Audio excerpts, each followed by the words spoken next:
Goddamn. Ah, man, here we are. Welcome back, everybody, to episode 246 of NHP Unscripted, man. Thank you guys so very much for being here today on your Monday evening, man, following Monday Night Raw wow, I gotta Yeah. I gotta give praise where it's due, man.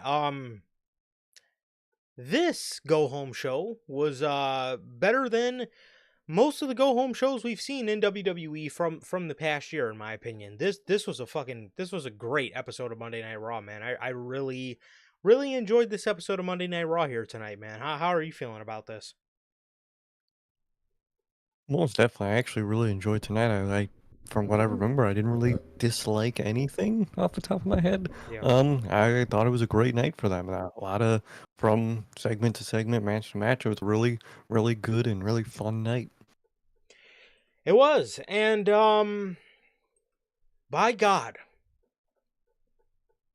Seth Rollins, Triple H booked Seth Rollins to finally, after how long has he been on a singles run? 2 years, almost a year and a half, almost 2 years now. In September, I think it'll be 2 years. After 2 years, Jey Uso has finally Had a good match. put on the oh so elusive one-on-one banger that he has been chasing for years. Wow. It only took Seth fucking Rollins to finally do it. Um, and we'll get into that later, but that's 100% the whole reason they did what they did tonight. Is to finally give that man a banger. And great night, man. Great night. I really liked the overall angle that they played tonight with Raw. And I thought the ending was gonna be pretty obvious. I guess a lot of people on Twitter really thought Jay was gonna lose today. I mean, I would love it, but obviously that wasn't obviously not gonna happen. But thought it was a really great night. It was, man. It was. I can't believe he did it. I'm proud of him, man. I'm proud of him, bro. It's been a long year and a half, and he has finally done it, bro. He has finally done it. He put on a banger, and where do we go from here, man? Probably only down. Yeah. This was the height. This was the height of it. Yeah. The matches only get worse from here. The matches only get worse from here, and no, I'm Until Seth beats him. yeah, yeah. I'm proud of him though, man. I'm proud of him. He finally did it. He's been talking about putting on a banger and cooking up for years, and I can't say it enough, man. He finally fucking did it. He put on the banger that we've all been waiting for him to put on, man. Wow, what a night. What a night, man. Look at that. I can't believe it. I can't believe I just said that. It took Seth Rollins to do it, but he finally did it, man. And yeah, I thought, like I said, man, I thought tonight was a great go home show. I liked pretty much up and down the card that everything was really good. Everything was really good on here, man. And I enjoyed I enjoyed it, man. I enjoyed it, and I think they left off on a good note going into Backlash. My only question would be, I just really thought that we were headed for Jay and Logan at Backlash. Yeah. Hmm. Last week on Monday Night Raw, Logan Paul told Jey Uso, "Your days are numbered." And obviously, with a pay-per-view coming up, I just would have expected. I fully just expected it to be on Backlash. However, it does make sense. Money in the Bank, they're going to need matches for the undercard of Money in the Bank. And instead of Mm-hmm. throwing Logan Paul in the complimentary Money in the Bank ladder match just to get him in there to drink his prime, spit it out, and then jump on somebody on the ladder, they're going to put him in the world title match. Not to mention it's in Los Angeles, LA, Intuit Dome, so they're going to want big names on that card. So I guess that's where we're headed for Jay. Is not St. Louis in terms of pay-per-views. I guess it's going to be Money in the Bank in Los Angeles, which is cool. But But yeah, that again, that was my only question, because again, in the beginning of the show, he called Logan Paul out. I guess I just assumed. It's probably my fault for assuming things, but I just assumed that their match was going to happen at Backlash, because again, in the open of the show, Same.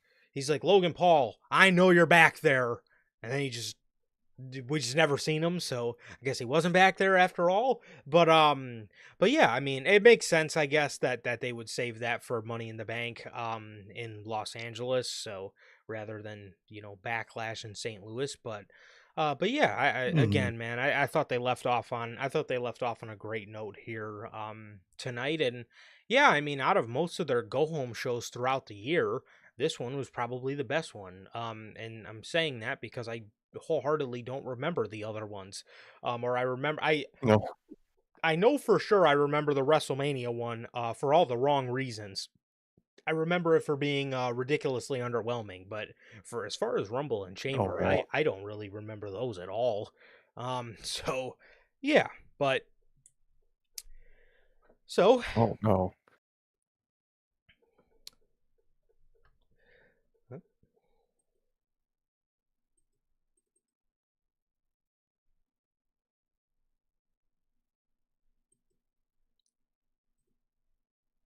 okay.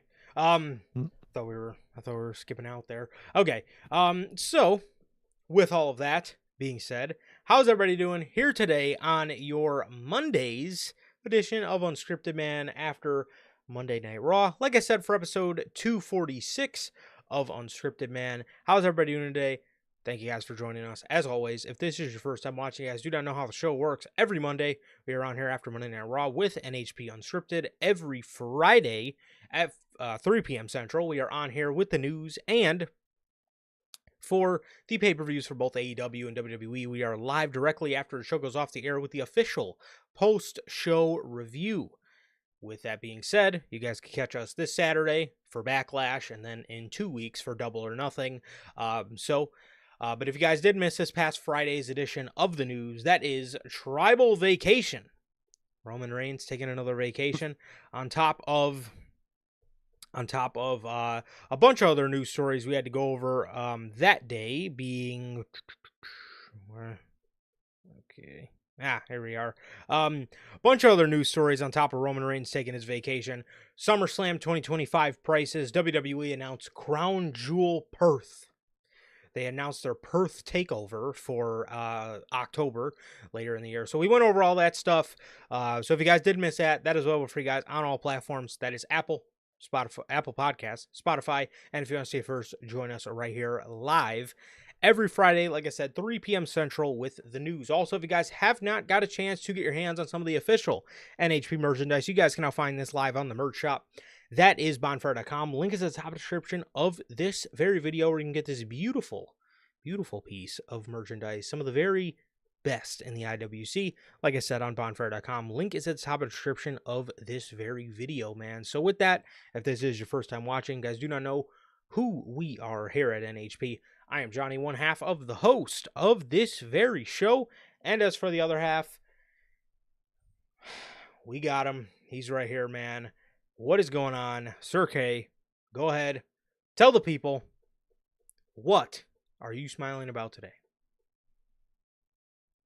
Well, Island for the episode of Raw I just watched, man. It was a good episode. I had a good day, a good night. Um, I know it's a little bit early for that, but I had a Mother's Day breakfast this morning, to celebrate Mother's Day with the family. Always. Kind of hard to do that on actual Mother's Day because it's always so busy. So we did it today, and, watched Raw today. So it's a good day, man. It was a good day. I'm not going to be smiling in a few minutes when we start talking about Dynamite, but Oh, I'm come on. smiling right now, and I've had a good day, man. I've had a good day. Like Durante always asks, how's life? How's the family? Life's good. Family's good. How's everybody doing in the live chat? How's everyone doing watching the replay?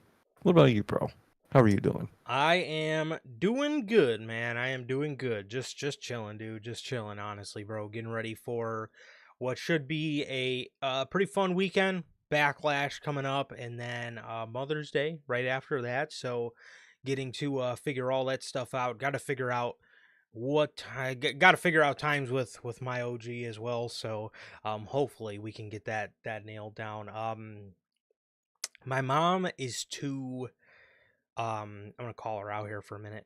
My mom is always the hardest person to work with on Mother's Day because she never wants to go out on Mother's Day because she always says like things are more expensive on Mother's Day and she doesn't want us to like pay for it, whether it's me or my sister. And I constantly have to tell her every Mother's Day I don't give a fuck. It's Mother's Day. Yeah, it's past the Um, point. The it's point it's is about to take you celebrating out. you. So I don't know. So had to call my mom out there for a minute. So shout out to the OG. But regardless, hopefully we should get that stuff figured out. Depending on how difficult she wants to be this year. But other than that, man, I'm doing good. As Durante always asks, I'm doing good. Family is doing good. What about you, Durante, Logan Bell, my boy, Duran? How are you doing, my brother? And my man Hunter, man. How are you guys doing? Thank you guys so very much for joining us here today for Unscripted, man. Well, God, is there any other news we could talk about before we get to Dynamite? Uh, Actually, there is. So Hey. I have prepared this list. I'm sure everybody knows, but we're just gonna go over it just because this is what we do. Oh, But yeah. I have prepared this list for you all because motherfucker, WWE decides at what was it, like 5:40? Dude, I think we got off the air at like 5:30, around Yeah. there. And dude, I swear to you, around it was anywhere from 5:40 to 6 o'clock. They fucking start releasing people. So Yep, literally 10 minutes after we ended the Friday show. Good God. lord, those fuckers. The good thing about this though is we had a couple days to to wait for them to finish releasing people, Oh, because yeah. typically what happens is somebody gets released and then you got to wait like 10 minutes to hear another name, then you got to hear like 10 minutes to Well, hear another name, mm, and then the list just finally accumulates. However, legitimately, dude, got done working on the show, uploading it on all platforms, turn my phone off of do not disturb, and I just see my inbox just flooded. This person released, this person released, this person released, and I'm just like, what the really? But we got a bunch of names here. See, WWE usually does this. I feel like they usually do one after Mania, but I also feel like they do one in the fall nowadays too. the Um, yeah. so so we got a list of names here before we get on to Dynamite.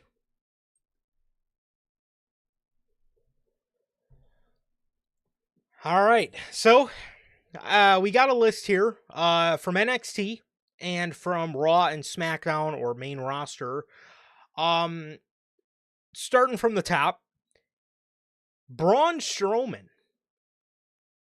Shayna Baszler, Dakota Kai, Kaden Carter, and Katana Chance. Those were all the 5 names from the main roster that got released. And from NXT, we see Cora Jade, Gigi Dolan, Eddie Thorpe, Jakara Jackson, Riley Osborne, Joe and Mark Coffey, as well as Wolfgang, so all of Gallus, Oral Mensa, Javier Bernal, and Danny Palmer. So this is your list of releases this time around. A lot of names from NXT and quite a few names from the main roster. Most notably, a lot of women from the main roster. So, let's just launch a mid-card division and then get rid of a bunch of people that could have fit well into that division had we have given them a chance. But hey, what do we know, right? We should just shut up and be fans and enjoy it. But and from NXT, You know, again, you see a couple women, but you do see a lot of men, and then obviously a faction in Gallus. Um, we have a list of releases here. Sir K, I'm not gonna ask you what you're smiling about, but I will ask you: did any of these names shock you? And what was your takeaway, I guess, from this batch of releases? It did and didn't shock me at the end of the day. I knew it was coming. I didn't think it was gonna come that day, but I knew it was coming.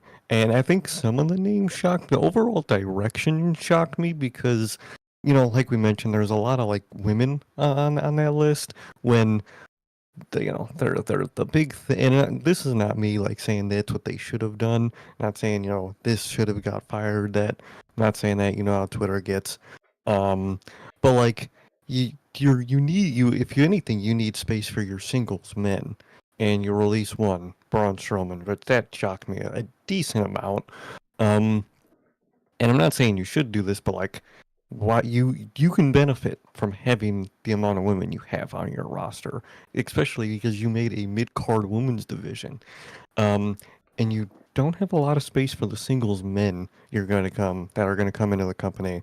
Why would you prioritize releasing the women that you can use and have open spots for than the men, which you probably are going to have to create spots for over the span of the year? Not saying I want people released, but at the end of the day, what Twitter's reaction to this, they can't employ everybody. And I hope people realize that at the end of the day, they can't employ everybody. I think their direction of this set of releases were kind of dumb, in my opinion, overall. Not with the specific people personally, but more of just the general direct. Dude, again, you made a women's mid-card division and you're releasing all the talent who could have been involved, let alone your women's tag team division, which you try to tote about all the time, which you're literally released like all of them.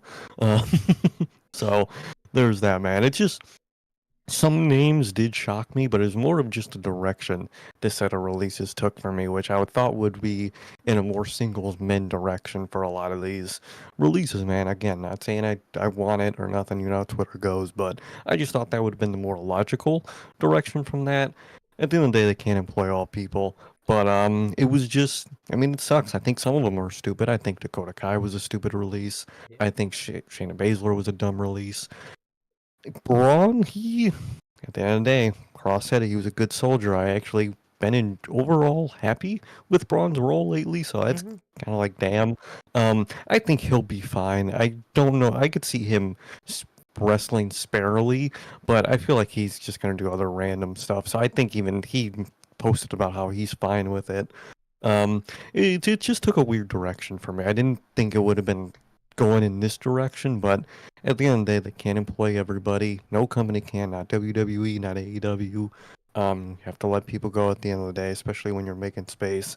I just think they made the wrong space with this set of releases. But what about you? Yeah, yeah, I would agree. I would agree with a lot of what you said there. I would agree with, like I said, with a lot of what you said here. And again, a lot of people are saying, you see it all over Twitter. How could they release all Real. these people? Or you fans were fine, or are fine when Triple H does it, but hated when Vince did it. The difference between when Vince did it, releases were never a bad thing. It was the fact that you release people in the middle of a fucking pandemic where there was no Indies were shut work. Literally, wrestling was shut down. It was WWE and AEW, okay, and That was it. Impact was there, but their Impact, like at the time They don't they count. they weren't doing shit. Like now, you could look at that as a legit place to work and hang your hat on, but like back then, Yeah, it was fuck no. it didn't have. It was two. Yeah, yes, there was two places to work. At the end of the day, again, I mean, how ridiculous is it to sit there and say, how can they release people? Apply that to regular professional sports. The Milwaukee Bucks, they have to have 30 guys on what should be a 15-man roster because, well, they just don't want to fire people. Like But what? that again, you can't keep people there just because you want to keep people there.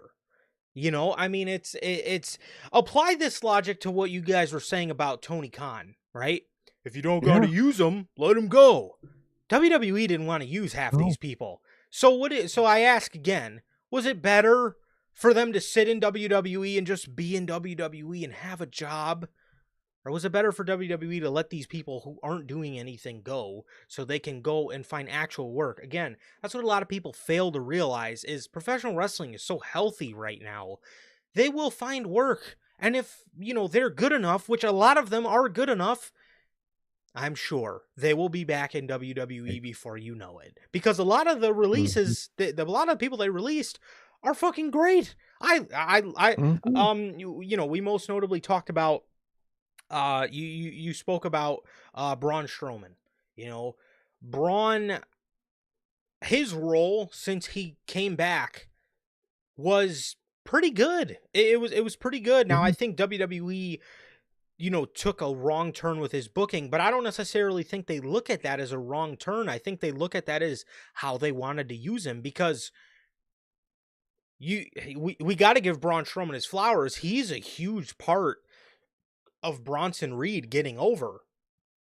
You know what I Mhm. mean? Bronson Reed doesn't really, I'm sure he would have got over, but he doesn't get over the way he gets over if Braun Strowman isn't letting him fucking tsunami him on top of a car. You know what I mean? Any Yeah. guy that looks like Braun Strowman, I'm sure could have easily just said, no, I'm not doing that. And then, WWE probably would have buried him for it. But no, Braun did it to make a star.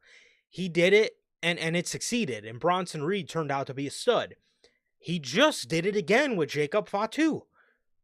Having, Jacob Fatu, beat the shit out of him and look like an opposing monster against him. So you got to give Braun Strowman his flowers for that. And I hope he does well. You look at Shayna Baszler and Dakota Kai. Shayna Baszler was one of the names that I guess made me more so sad just because Mhm. not of anything she's done on the main roster, but just Potential. because yes, the potential and just like how awesome her NXT run was. And like, it sucks because it sucks to see somebody like her not reach the potential that we all know she could have, and that Mhm. sucks to see. That really sucks to see. And then one name a lot of people love. I think she's good. I'm not like a super fan Mhm. for her, but No. Dakota Kai. A lot of people love Dakota Kai. I thought Dakota Kai could have been a great addition to your women's mid card division. And I was dead wrong because Friday we went over a news story that said that WWE was benching Dakota Kai. And I said, maybe they'll draft her to another brand because they want to split Damage Control up and just end Damage Control because EO's so over as a babyface. And, what's really the point of her being in a faction, right?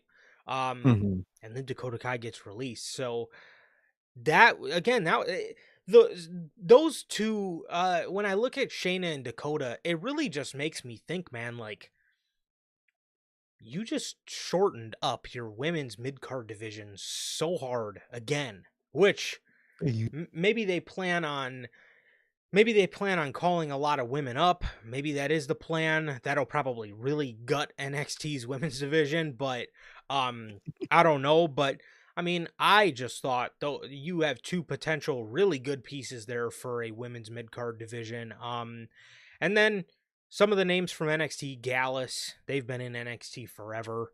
You know what I mean? I thought, they were either just going to stay Yeah. NXT lifers or they were eventually going to get called up to shortly be released. They didn't even make it to that part. They just got the boot. We just seen on NXT the Metaphor break up, and I would have thought that they would have brought Lash and Jakara up as a tag team because Hey. you need women's tag teams. That's not the case anymore. So on-site Oral Mm. and Jakara No. Jackson are gone. Um, This on-site oral. on-site Oral, dude, it's been a ride.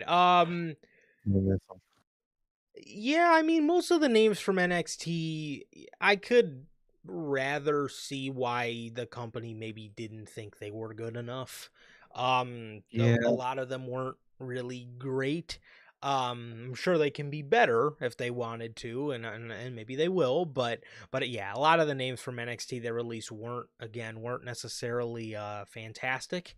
So it is what it is, man, and I'm sure they will all, find work. I mean, people were acting as if Carmelo Hayes and Aleister Black got released on Friday, but Literally.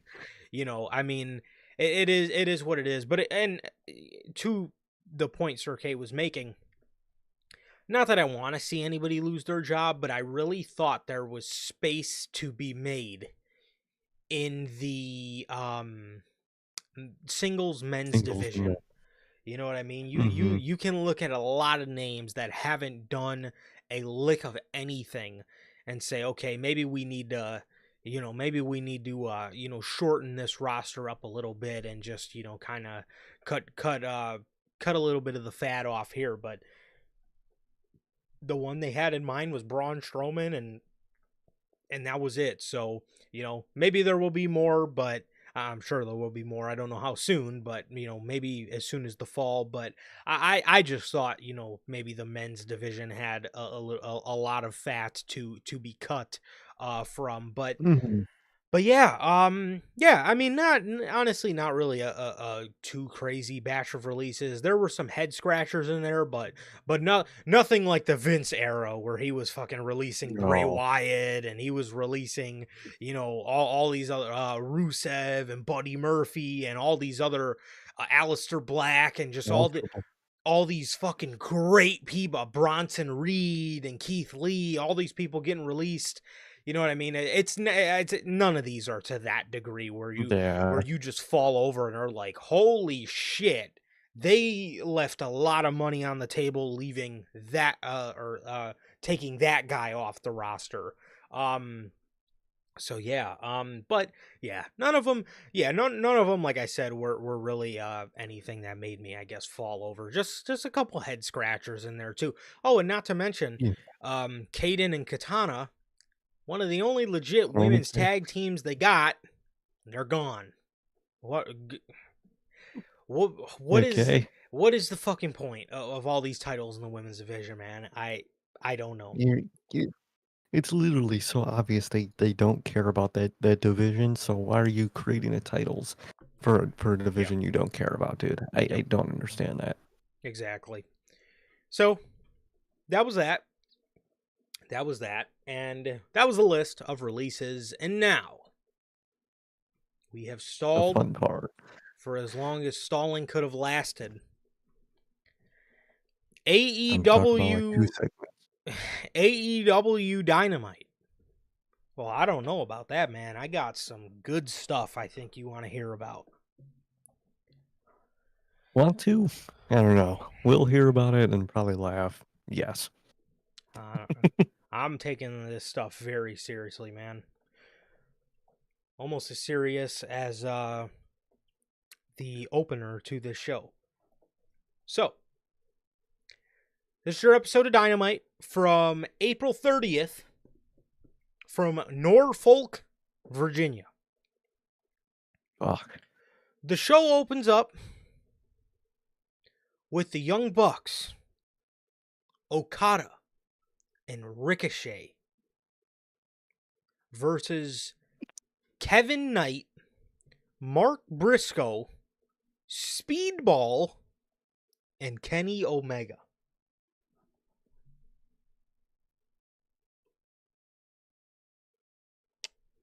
Wow.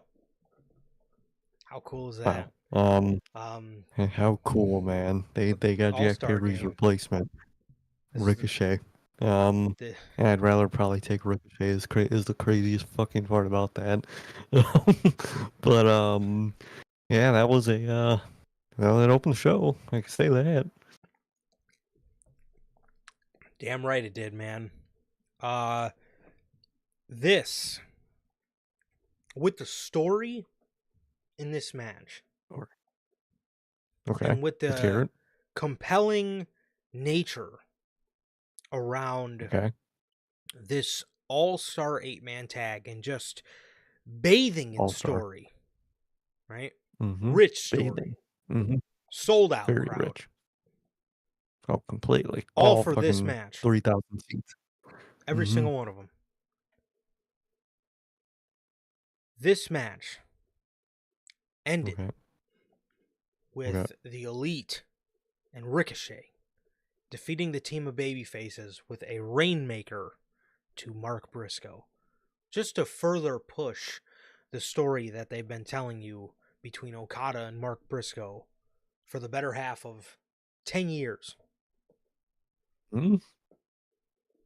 Okada and Get Mark what I'm saying? Briscoe. Yeah. No, actually. No, What? I never seen those two interact probably before this match. Well, I'm sure if you go on Cage Match, you could probably find, an ROH match from like 2002 between these guys. Mm, You know what I mean? I'm This sure has you been a can. this has been a long story rivalry since '03. You know? It has, but yeah, that's the AEW fan base story, man. They had, man, how can you not be invested, man? They had a match back in '06.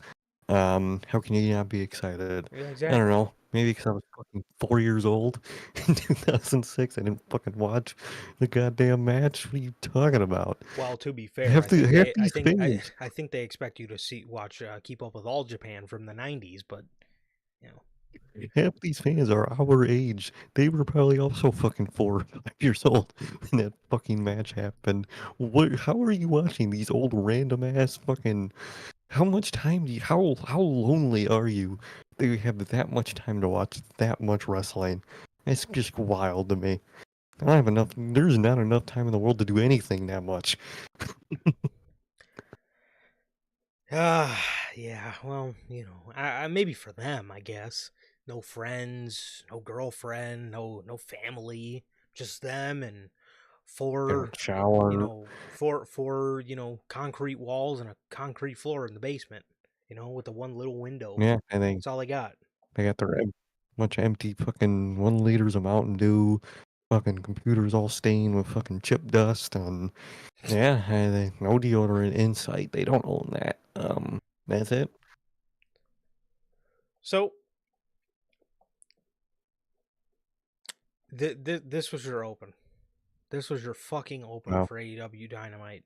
This nothing match that consists of one guy, Kenny Omega, who is feuding with, the Elite, I guess, if you could say that. We have I guess, half feud that, AEW doesn't even seem like they care about themselves with Kevin Knight and Ricochet.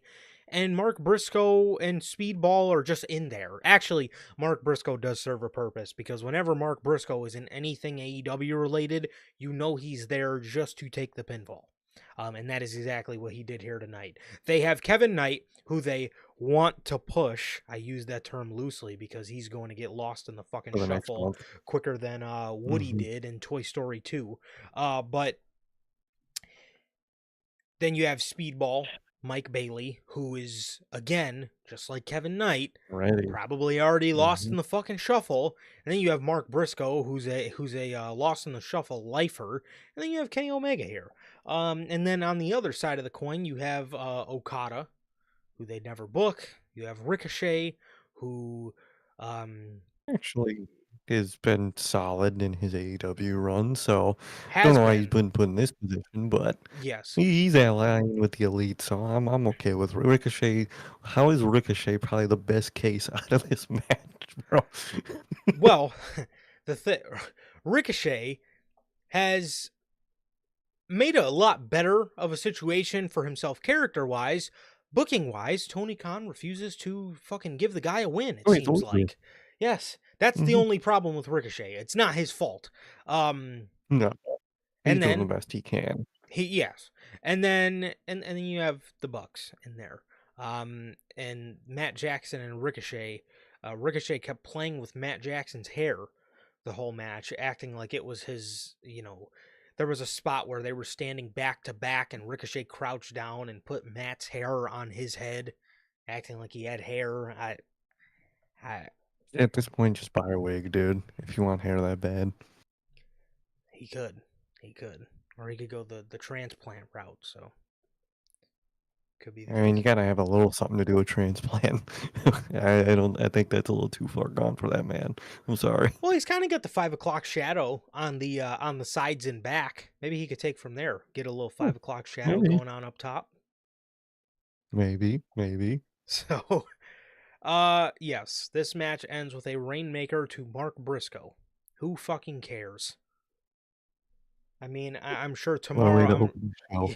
Yeah, I'm sure tomorrow, sometime at 4 in the morning, we're gonna get Tony Khan announcing another All-Star 8-man tag if he hasn't already. So, All-star 8-man tag, all-star 6-man tag, all-star battle royal, all-star fucking whatever the fuck, man. They're all stars, man.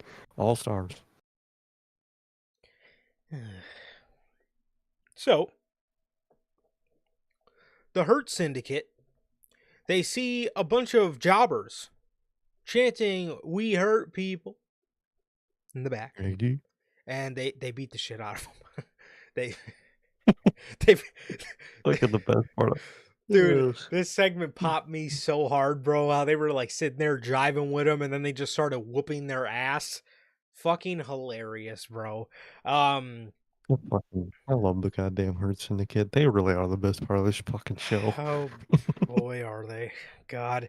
They're the So only part of the fucking show. so that was that. They ended up having another segment on the show, which was the best part of the show.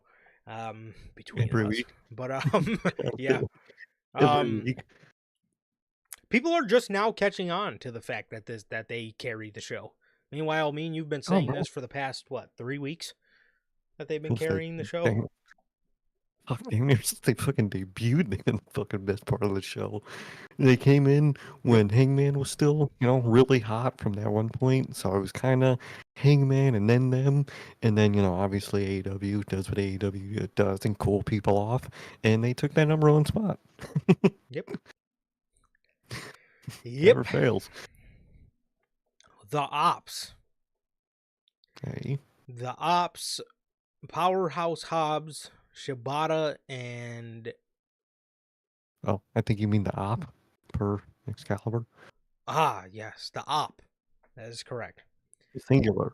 Just one of They them, I guess. they defeated or I'm sorry, Shibata, Powerhouse Hobbs, and Samoa Joe. They defeated Jobbers. Gotta love the TK squash match, man. That man would put Roman Reigns in a Monday Night Raw squash match. Yes, he would. Good Lord.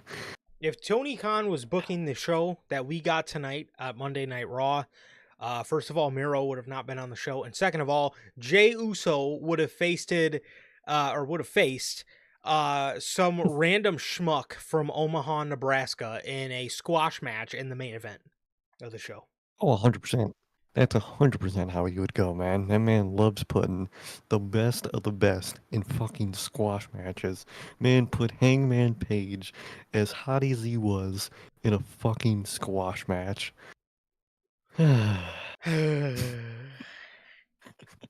God. Fucking A. Yep. Well, op squash match, of course. Who would have guessed? So the Op Singular. beat the Jobbers. Samoa Joe calls out John Moxley. He says he likes to act like he's tough and has grit, but every time they get to throwing fists, he runs away like a little bitch. He says for the AEW championship, he wants him one-on-one where his boys cannot get involved in a steel cage match.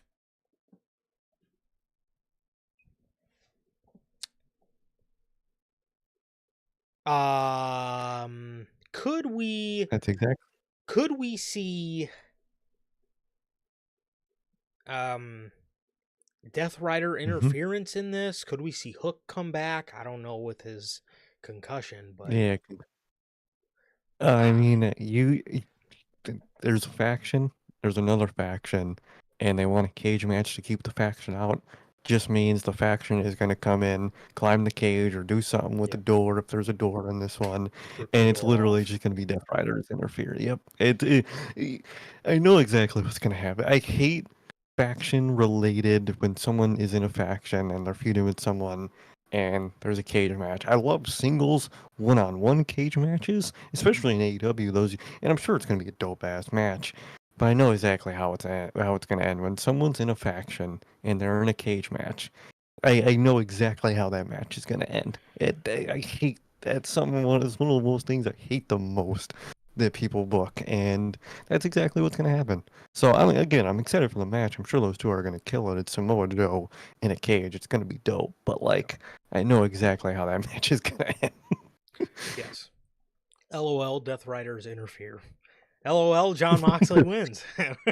So, Like, come on, man.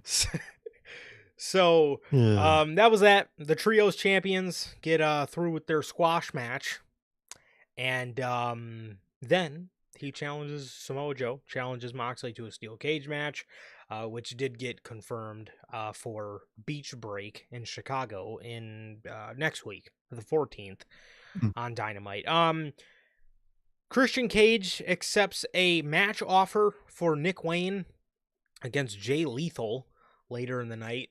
Nick Wayne tried to refuse it. I know, right?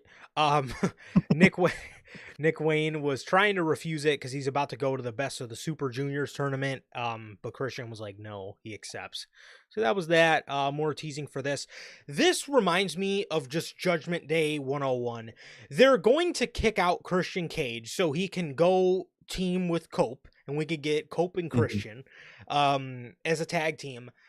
But it just reminds me of the situation with the Judgment Day where Finn is the clear-cut babyface, yet they kick out Damian Priest and make him the babyface. Oh, 1,000%. I hate when they do that, and that's exactly like, dude, Christian hasn't shown character-wise no signs of being anywhere near a baby face. He literally is just gonna snap into one, and you don't just snap into a baby. You can snap into a heel. You can't snap into a baby face at the end of the day, man. And that's exactly what they're gonna do because that's what they did with fucking Damian Priest, and it was ass. And I don't think it's gonna be as ass as Damian Priest. I mean, it is Christian at the end of the day, but like, dog, this is just the horrible way they fucking ended the Judgment Day. I don't get it.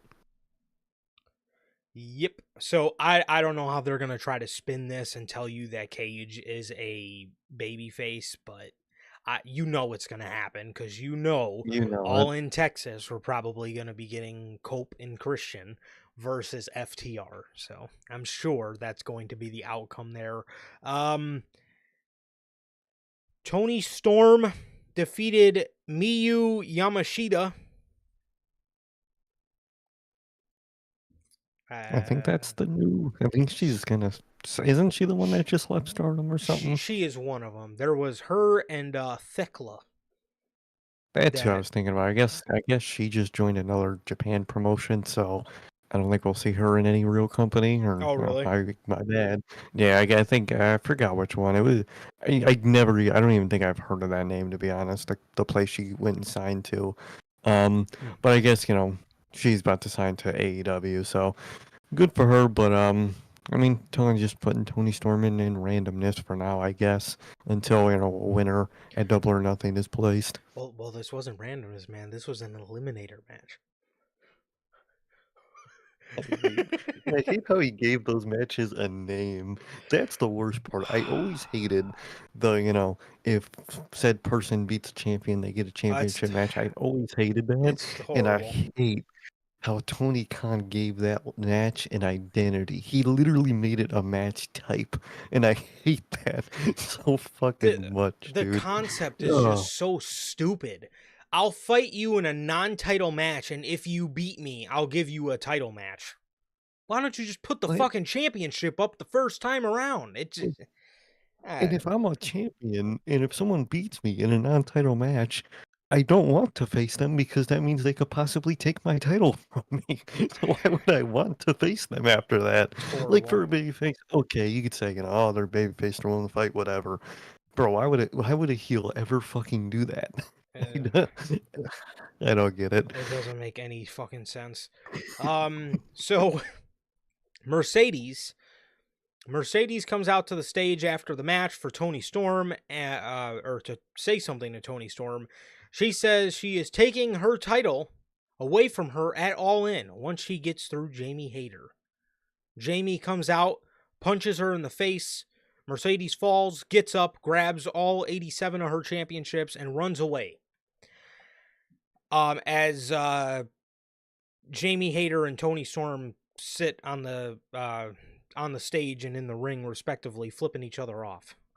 So, hey, like I said on Friday, this has to be Jamie Hayter. This surely has to be Jamie Hayter. There's no way Athena was 64-0 and you trotted her out there on a semifinal to an Owen to lose and then just go back to ROH damnation. There's just no way. She has to cost Mercedes at Double or Nothing, because that is God, that is some ridiculous work if that's what ended up happening. I swear to God, if I have to hear the silence that's gonna be in that room if she just pins her straight clean and fucking celebrates, I swear to God, man. It's gotta be Jamie Hayter. She's gotta win. That's the match that makes the most sense. They have history. Jamie just it fits 10 times better, man. Mercedes got all those titles she does nothing with. And it's time for her and Athena to feud, so you could tear down this whole Mercedes, reign of terror. Yes. Hopefully. Todd, what's going on, man? How are you doing, bro? How you doing, man? Yes, I can say respectively, I do not like Damian Priest. Not well. I do. Viewers are well aware of this. Well aware of this. I will say, I do feel bad for Priest. That man was sad as hell on Friday with his girl getting released. So I gotta tip that to that man. That sucks, man. But other than that, did he tweet something out or something? No, you see how fucking sad that man was on SmackDown? I mean, I would be sad if I was Damian Priest too. Well, I was sad that he was on television, but that man was fucking sad as hell in that fucking promo he had. So that sucks, man. Still hate his act, but that sucks. Yeah, I didn't really sweat it, personally. Demon, fucking demon. No, I mean that does suck, man. I'm sure that's gonna make everything just difficult for their personal lives. Oh so yeah, that does suck for him, but maybe one day he'll be with her. I can only hope. So on Twitter here that. So fucking executed. Yeah, probably. You release everyone. So people lose their job. What if you lose your job? If I lose my job, I might be smiling at this point. Yeah, that's what I'm at. You can't rebuttal that with me at this point, dog. That's what I'm praying for. That's non-negotiable for me as well. Please, I ask. Please. The Hurt Syndicate, MJF. Best part every time. Yeah, the best part about the show. However, okay, there is some things we need to go over in this segment. It wasn't anything MVP did. It wasn't anything Shelton did. It wasn't anything Bobby did, and it wasn't anything MJF did. Do you want to take a guess? Go ahead. There's only two right answers here. I'm sure you'll guess one of them. Yeah, I was gonna guess both at the same time. I was just gonna ask commentary. Dude, fuck, man. Give me a minute. Give me a fucking minute. Okay, so Shelton and MVP. Let me roll my sleeves up, bro. Shelton and MVP are in the ring, and MVP gives thumbs up. Shelton gives his thumbs up. He says, look, the only reason this thumb is up is because of him. It's because of MVP, right? We established this. I think last week said the same thing. Bobby then does the dramatic, puts his fist out, puts it to the side, thumb sideways. The crowd's getting amped up. Everybody's getting excited. Case in point. What was the best thing on this show? Was it a Poison Rana? Was it a Frankensteiner? Was it a Death Valley Hmm. Driver? Was it a Saito break my neck suplex? What was it? It was a fucking thumb. Tony, look, the proof is in the pudding. What is the most enjoyable part about your show for your fan base? A fucking thumb. A thumb. So Yeah. he does the dramatic, and the crowd's getting hype. Boom. Puts the thumb down. Tony Schiavone had me so fucked up, bro. He says on commentary, he goes, ugh, never seen so much drama over a thumb. Oh my God. Are you fucking stupid? Who? Why would you Yeah. say that? Why would It's you say brother. that? Way to fucking bury the storyline. Now, thankfully, again, it's the most enjoyable part of the show, so you can't even really say he buried it. But way to attempt to. I mean, why? Really? Why? That would be like Man, Michael Cole. That would be like fucking Michael Cole that's during Tribal Combat earlier in the year say, "Why are they fighting over a necklace?" Really? just- I literally was like, imagine during the Drew and Punk food. Why the hell are they fighting over a bracelet, man? All this drama over a bracelet, all this drama over the bloodline, and like, bro, that that's the whole point of this whole thing existing is drama, a feud. Person does not like this person. Like, bro, what? That is the whole point of all of this is drama. Well, guess what, Tony? A thumb is more over than the world championship right now. So, Oh I fuck, mean, yeah, what tenfold. what kind of fucking Or Bambi.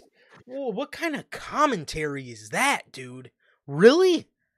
I never seen so much drama over a thumb. Ugh. Seriously? Never heard such ass commentary. Ugh.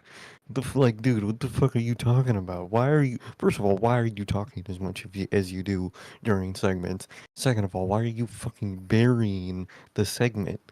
You fucking man. Ah, I can't stand that, man. I can't stand that commentary, dude. It's Fuck. so goddamn bad. It's so bad.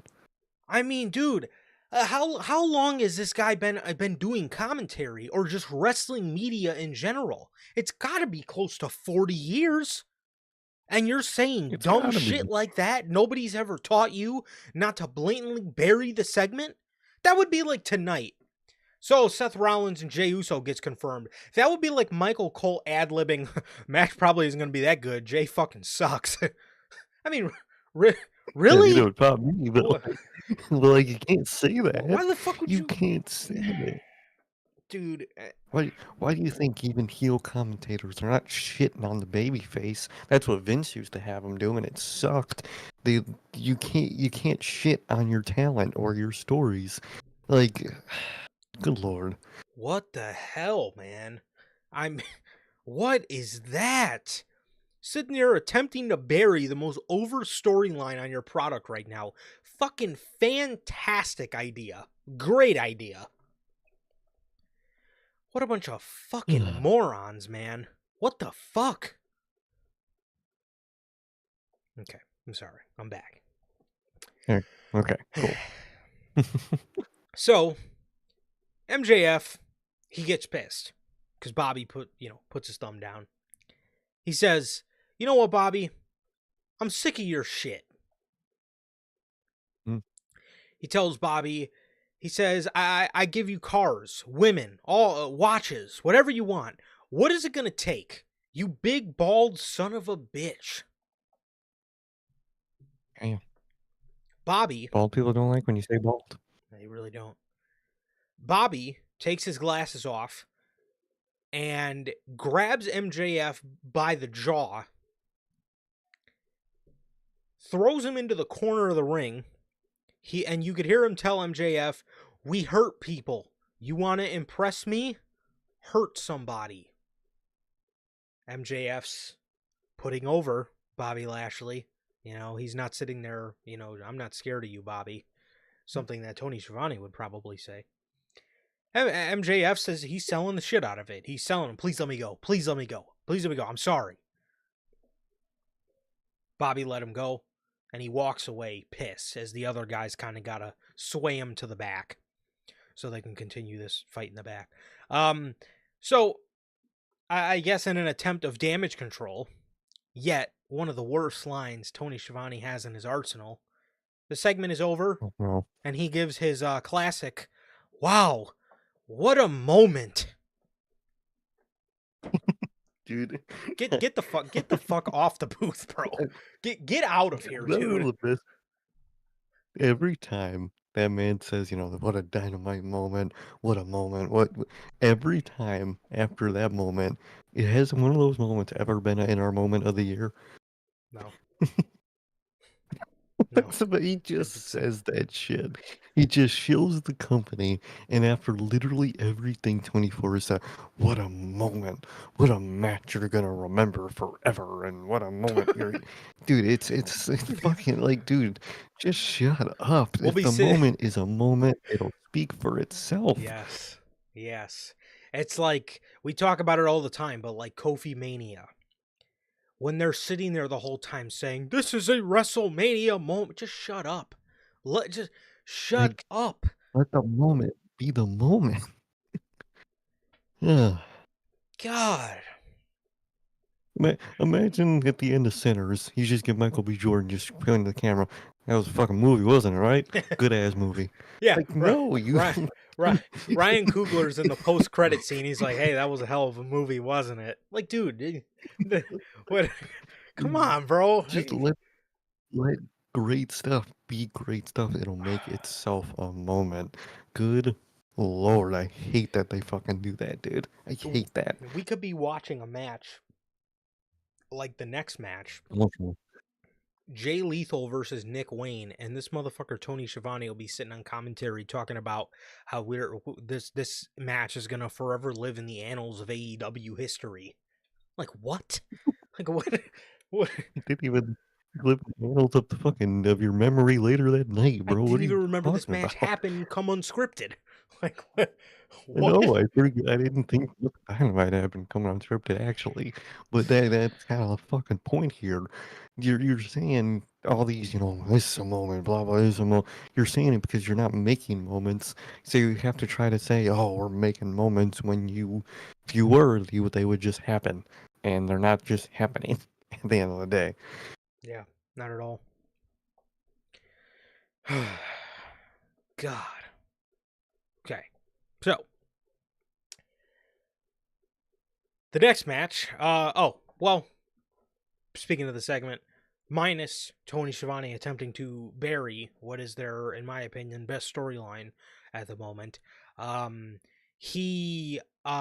Everybody in here, I thought did a great job. MJF did a great job at selling Bobby as a dominant force, and just a feared guy in the locker room, as MVP and Shelton again played their part, and I like how I like the aspect of the story of they're all boys, but Bobby doesn't agree with MVP because in the end Bobby's probably going to be right, and MJF's probably going to turn out to be a scumbag and turn on him, but they're making a damn good story out of it, and that makes it enjoyable. And again, even though this is probably going to be your typical MJF, gets him to agree and then turns on him, they're telling a good story. So in the end, it gets you involved, and you're able to sink your teeth into something, and enjoy it, which ultimately makes the predictable outcome not so bad because you had a lot of fun getting there.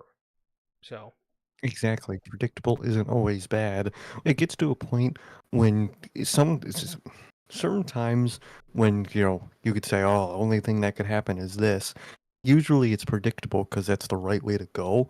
And a lot of times I think people, whether no matter what media it is and it's predictable, people will try to take it in a different route, and the predictable is what was the good about it. That's what should have happened. And I think that's the case here. I think that's exactly what's going to happen. I don't know who MJF is going to hurt to impress Bobby.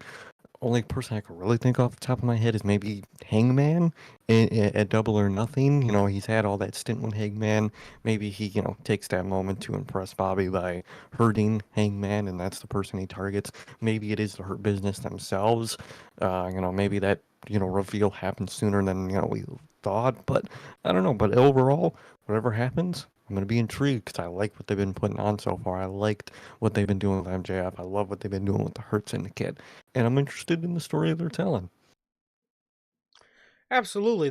That's I didn't think of that until you said that. That actually could be a good outcome and something that probably is rather unpredictable because I think a lot of people expect I don't MJF really to mention that. get in for a short stint and then turn on them, but like what if the people he ends up hurting is them, you Or know? the Hurt. And he's like, yeah, motherfucker, what about now? I hurt you. Does that count? I would like that. That actually would be pretty cool. That would be pretty cool. I would actually, yeah, I agree. I would like that a lot. Nick Wayne defeated Jay Lethal. This was a nothing match. Fall on the show, man. God. Exactly what we need more on Dynamite, and exactly what we need 10 times less on Dynamite, back to back. Gotta love it.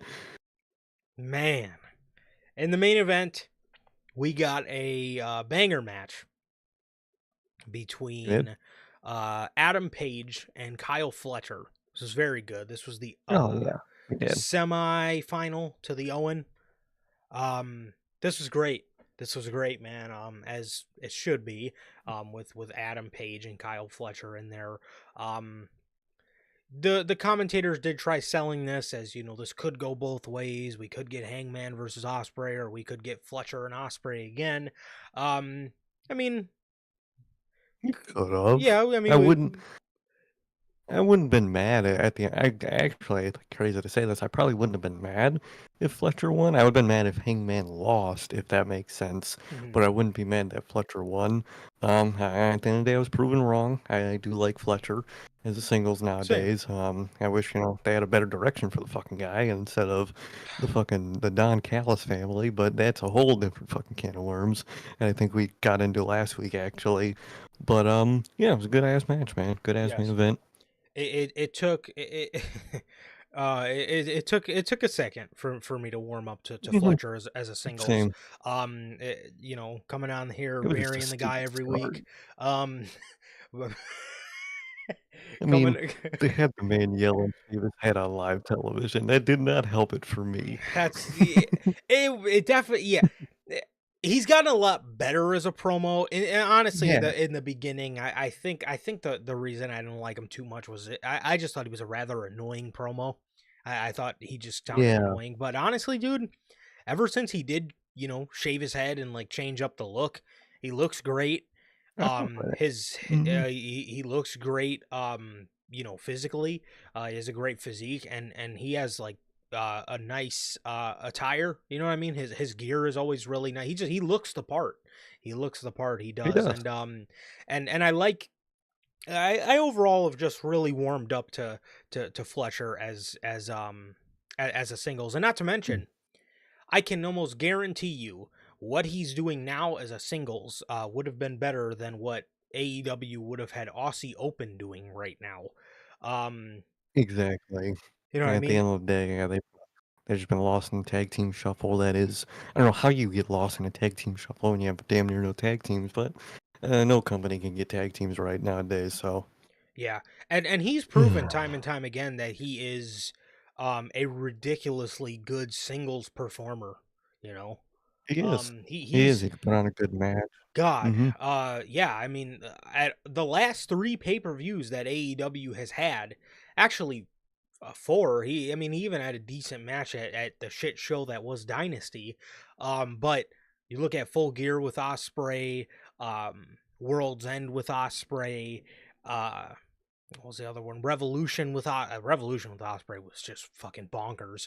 But and then Mark Oh, fuck yeah. Briscoe. I don't know why the match was on pay per view, but Mark Briscoe at Dynasty was even good. I mean, literally, man, every time he steps onto a big stage, he delivers. So I gotta give props, and I'm gladly, I was wrong about Kyle Fletcher, and he did end up Come on. turning out as a fucking phenomenal singles. A phenomenal singles with no direction, but a phenomenal singles. He'd be fucking awesome in NXT, but I mean, you oh, know, he'd be a beast in fucking NXT, man. But I mean, even Kenny Omega's not safe from the directionless thing. So it's at this point, it's no knock on anybody. It's just yeah, it's a TK thing. yeah, Man exactly. has made Kenny Omega directionless. He Good lord. Kenny Omega, uh, Ken, Kenny Omega was in a all-star 8-man tag on this show.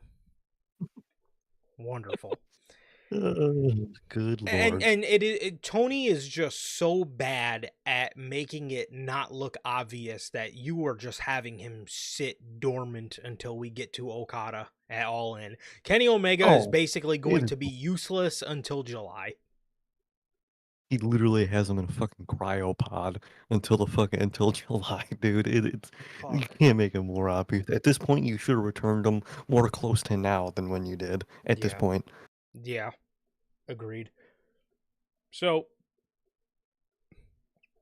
Kyle Fletcher had Hangman on the top rope. He was going for a brainbuster, a turnbuckle brainbuster, and Page managed to get off the top, grab Fletcher by the arm, and as he pulled Fletcher off the second rope, hit him with a lariat, very heavy lariat, and then immediately jumped to the outside for a buckshot lariat to secure himself the victory and the spot against Will Ospreay at All In or for at Double or Nothing for the spot at All In Texas. Um, huh.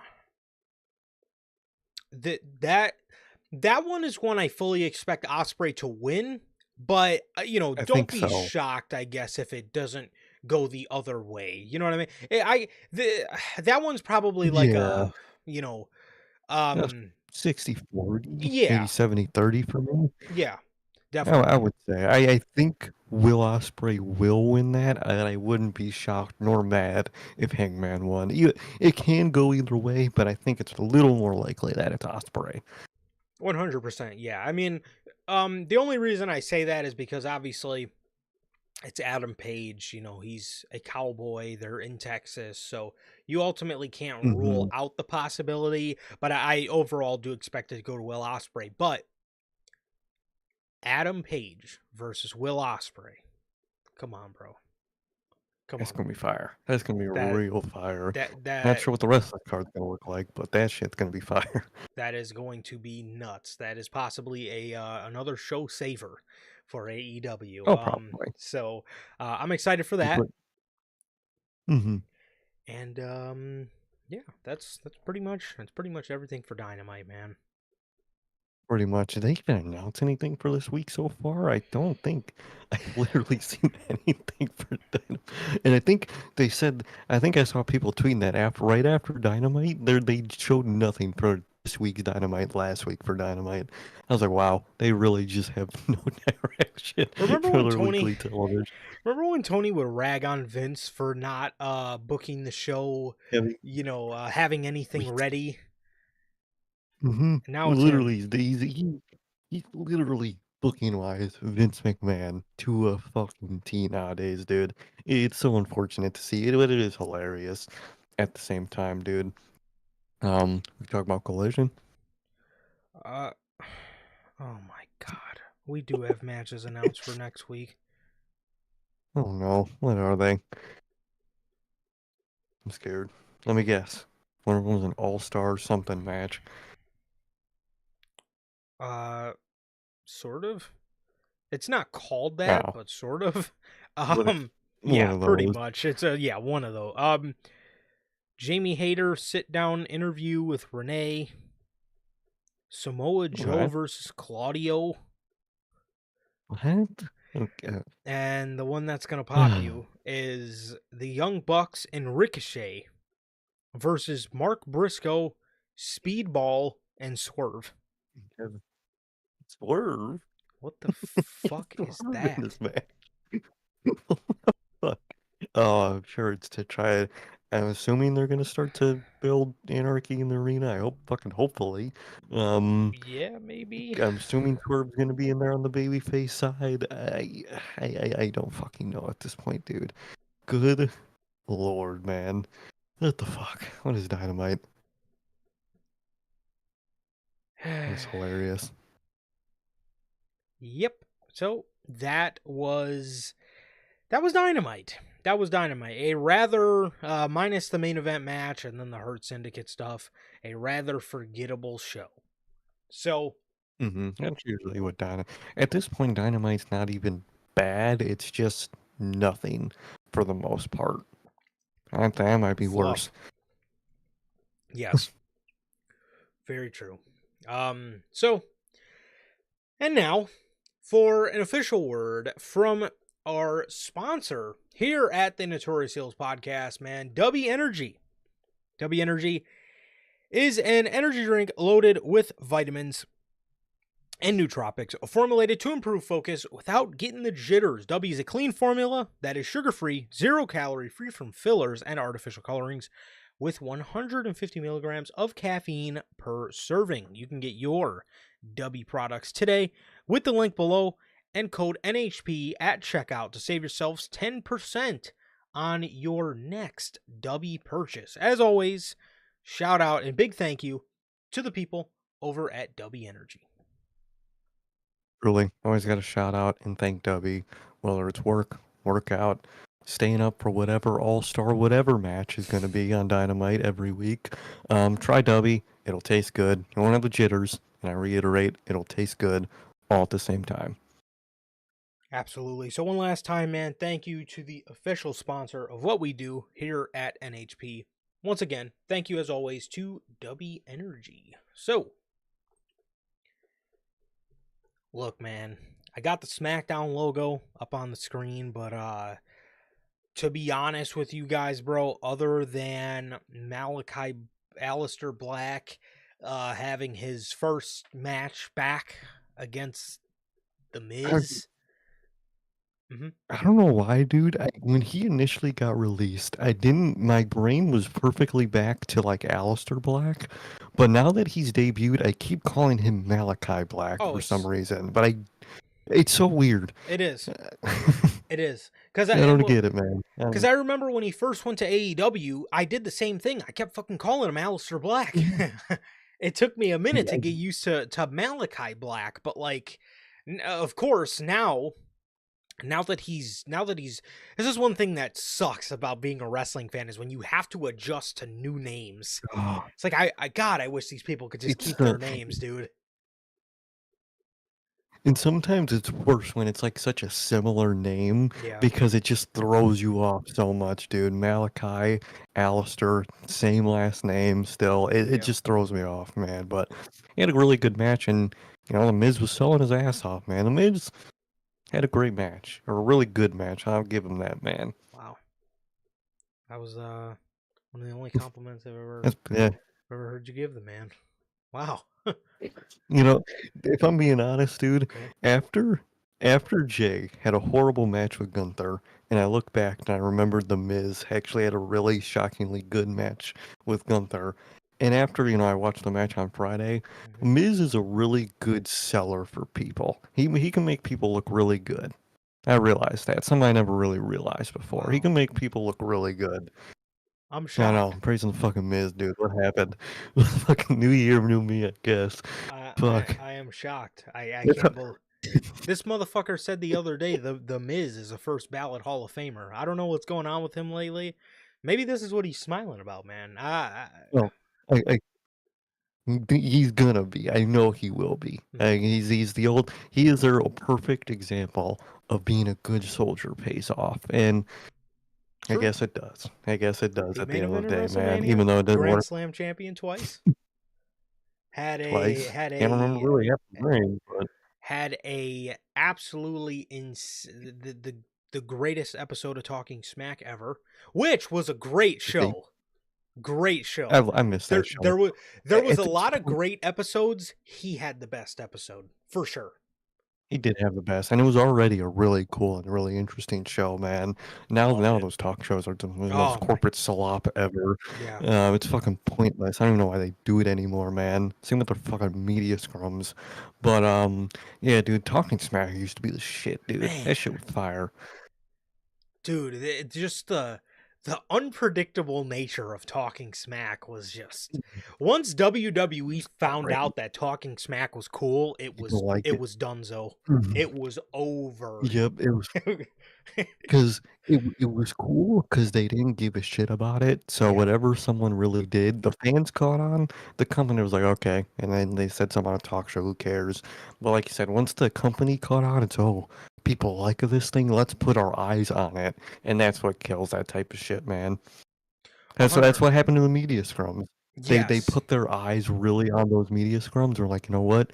We gotta get them to ask the questions," and it just instantly killed them. Media scrums suck now for both companies. I Oh, don't care about them. horrible. It is the most how do you feel about your championship win coming out of tonight? I feel like shit. What do you think I'm gonna fucking say, dude?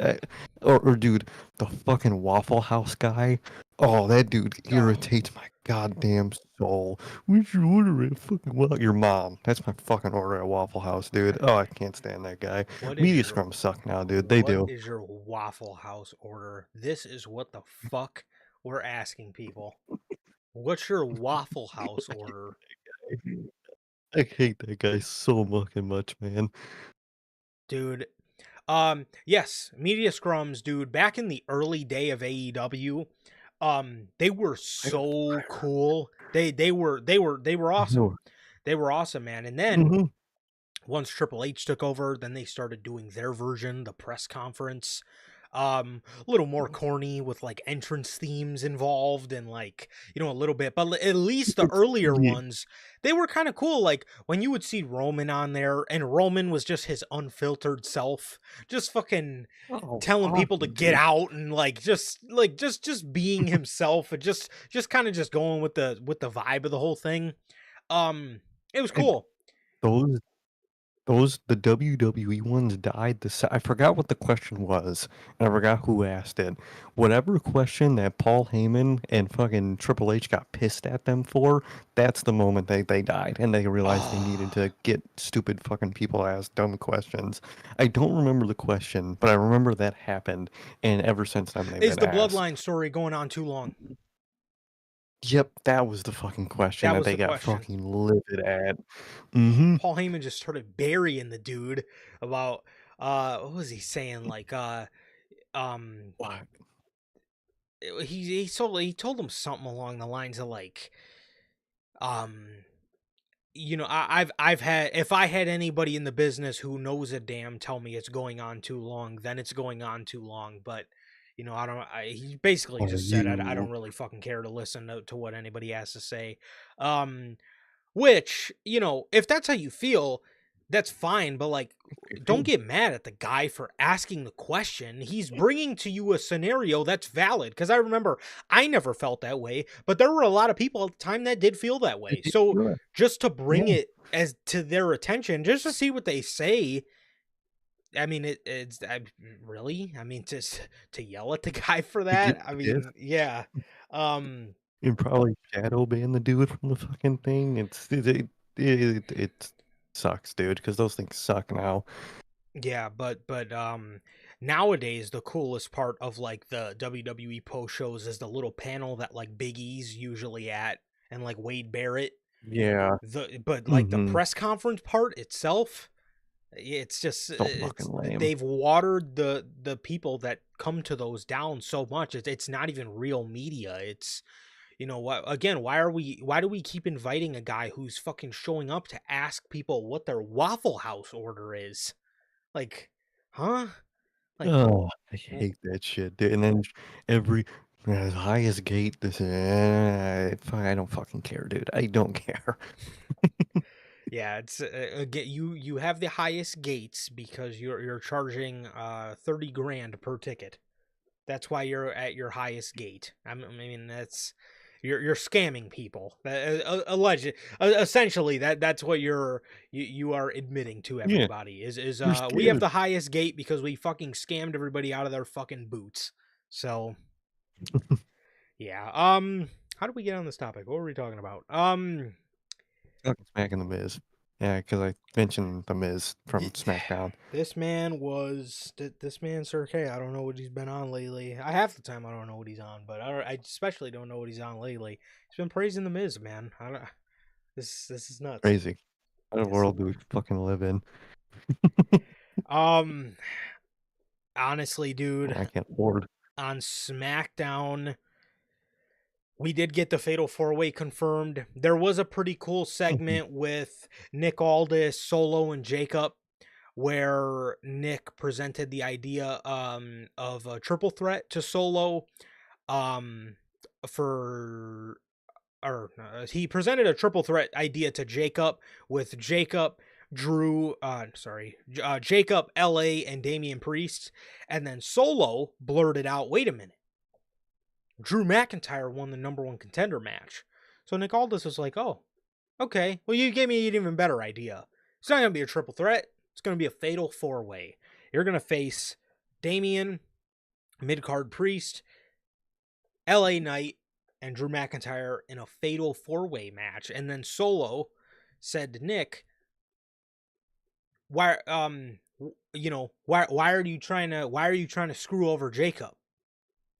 And Nick said to him, "No, you are." And he walked away. And that got big oohs and Interesting. ahs from the crowd because, Mhm.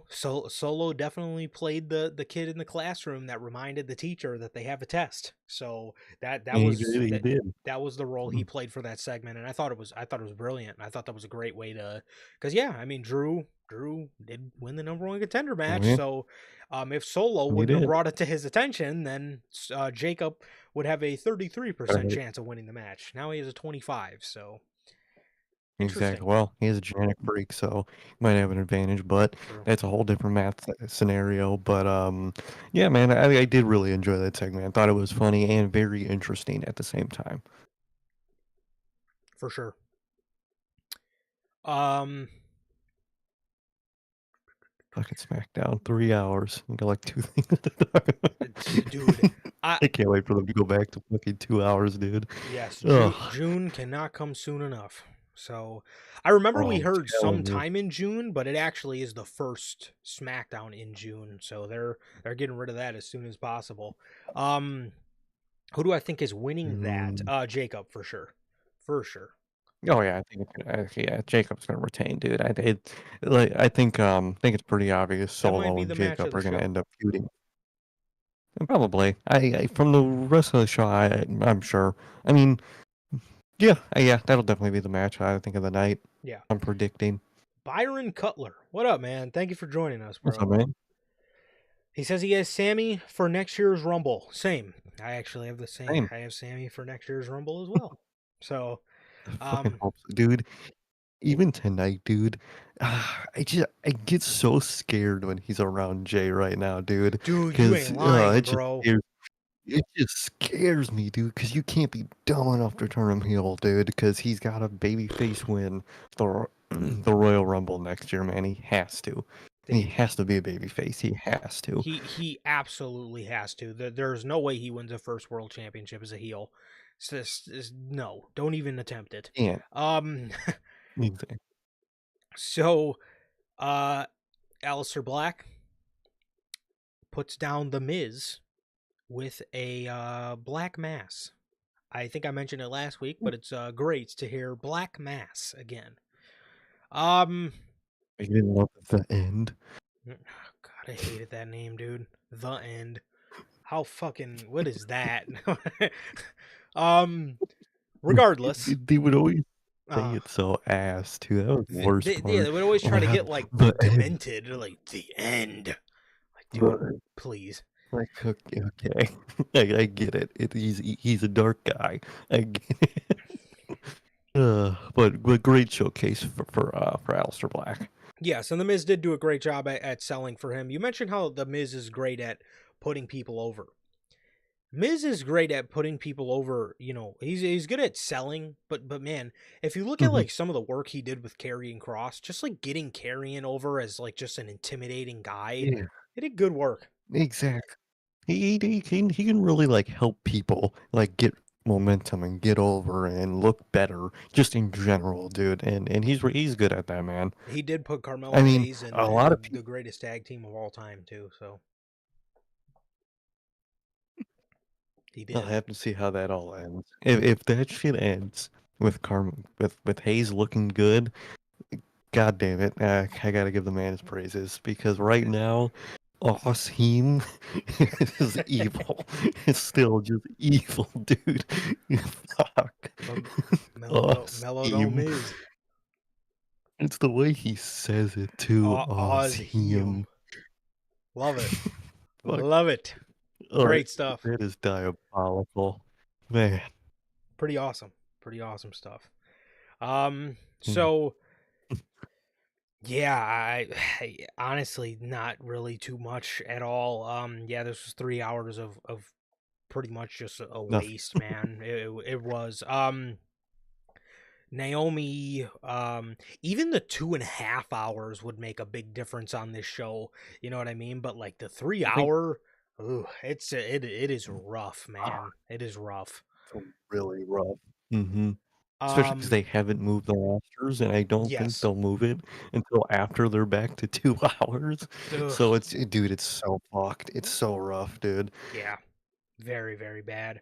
Very bad. Yeah, the show, and then we seen Fraxium again in a match against Pretty Deadly, just still getting their feet wet on the main roster. Mm-hmm. Ray Phoenix defeated Santos Escobar. Okay, surprised Santos wasn't on the early Friday list. And then yeah, Fuck. that was pretty much it for SmackDown, man. Nothing too much. We spent more time talking about the fucking Miz than we talked about SmackDown this week. So That's the state of SmackDown currently, man. The Miz was a more interesting topic than most of the show. Good lord. so that is that. And now for Monday Night Raw. The Orton promo was very It was. good. It was a very good Mm-hmm. promo. Can't remember too much specifically on what he said, but I do remember it being pretty good. Thankfully, Yeah, I was saying I don't. Mm-hmm. I was just gonna say, thankfully we do have John Cena on the show next week, so we get something Thank, thankfully, exactly like you said. I don't really remember what he said, but I remember I liked it. for sure. Did you see John's two latest pieces of merch? So far, dude. They're killing it, I'm dude. really interested to see how that Chicago one goes. I really think it's gonna be like a Bulls or Blackhawks themed one because he's been doing a lot of blue for these other Mm. cities. So I feel like this one's gonna be a more red one. I I don't know I why. could see Chicago red for sure. I could for I could sure see definitely see Chicago Chicago red. red. Yeah, Either way, I gotta 100%. get the fucking shirt, man. God damn it. I gotta It get the just dropped shirt, the already. armbands, the towel, the The hat. whole, I literally got to get the whole fucking set. I mean you this getting the is title? I really wish I could. I'll probably end up buying it in like 5 years on eBay. But Oh, no, so good. um, but dude, WWE they're killing it with the merch, Oh, man. I'm sure they're killing a lot of people's wallets. fuck.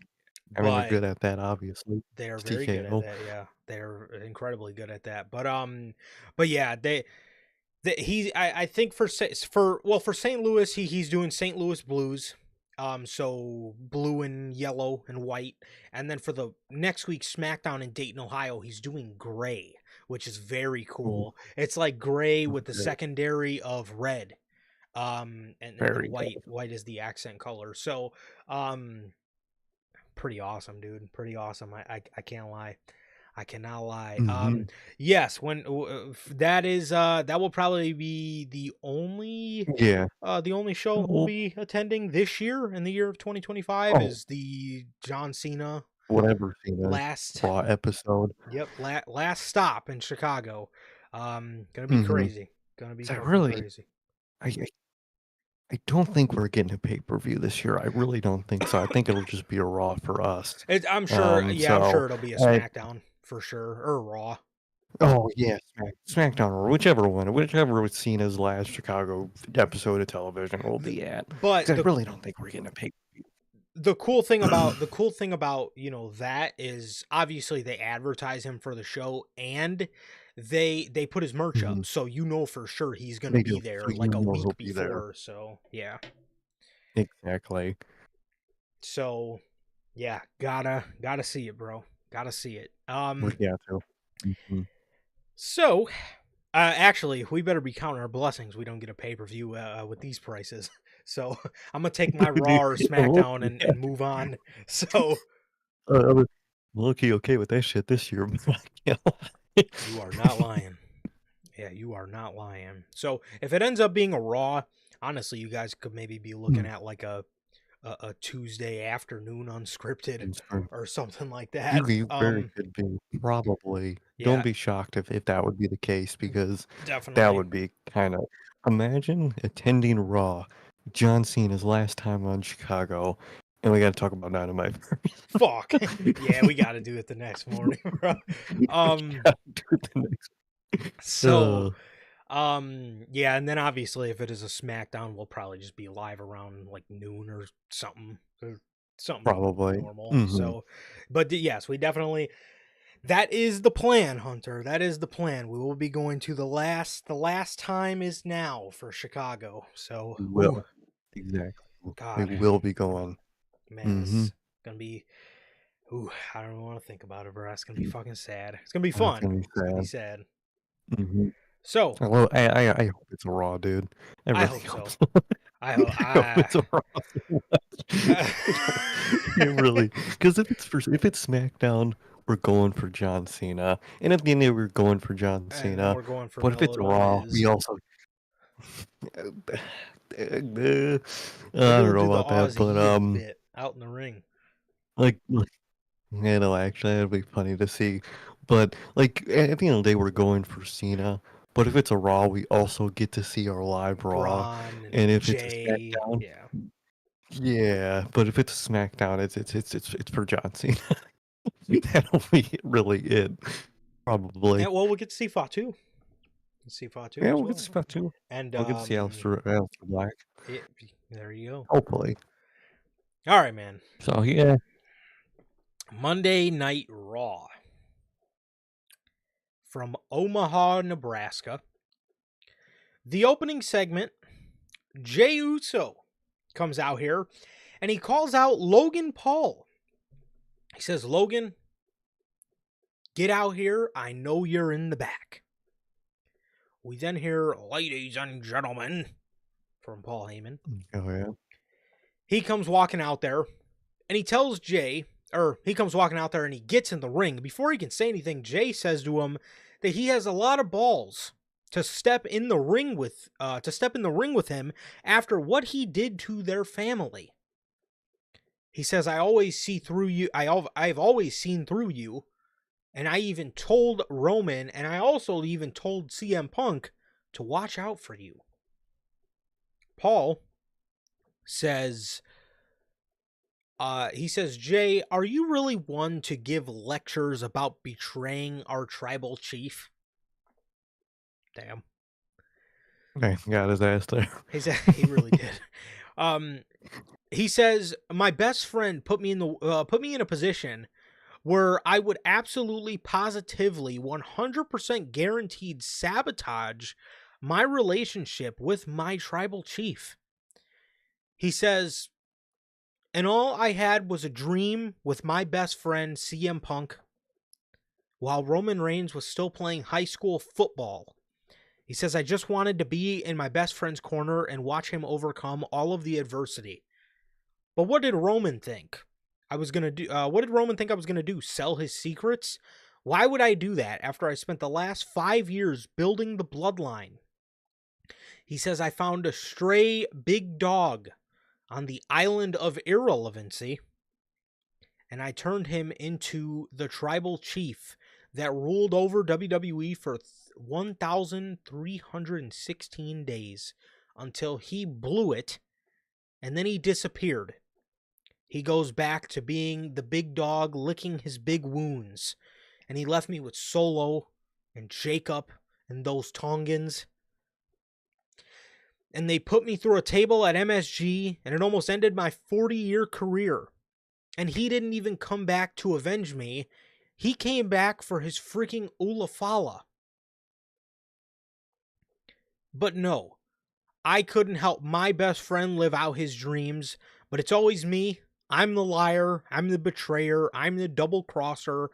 I'm always at fault. I'm always the scumbag in the situation. Not this time. I'm in the right. And if you blame me, screw you. Jey says, "Are you okay?"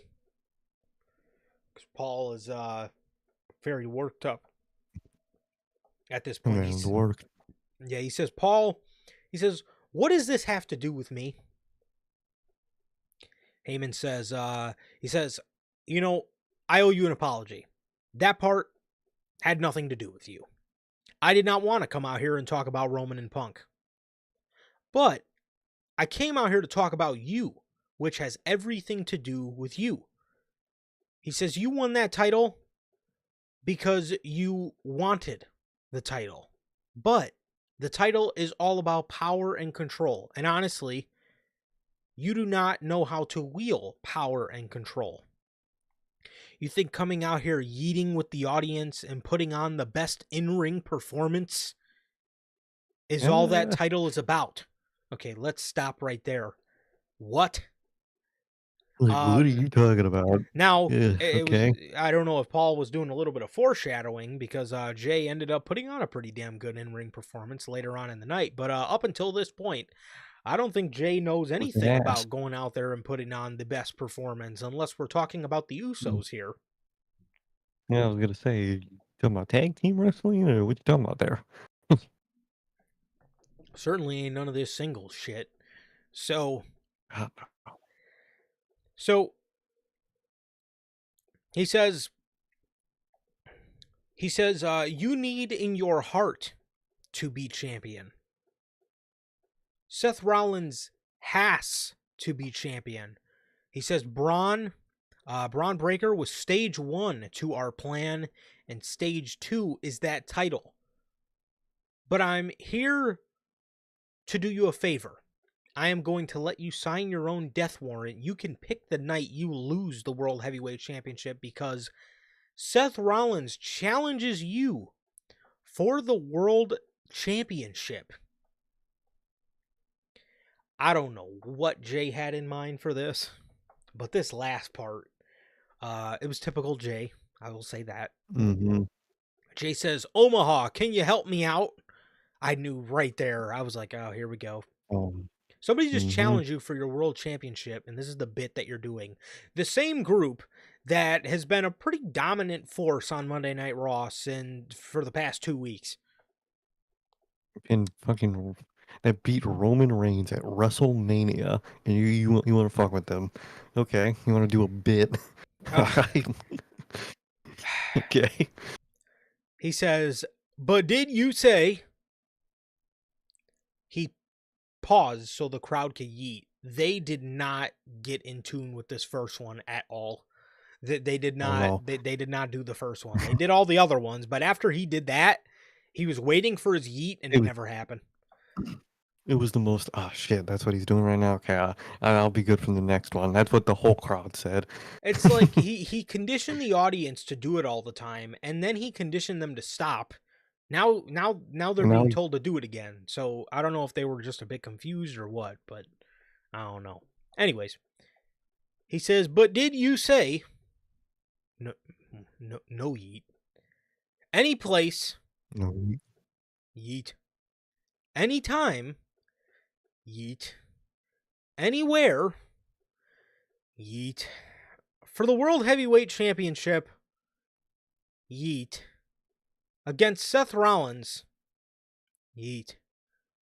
Well, Omaha, it's on tonight. 4 letters, 1 word, yeet."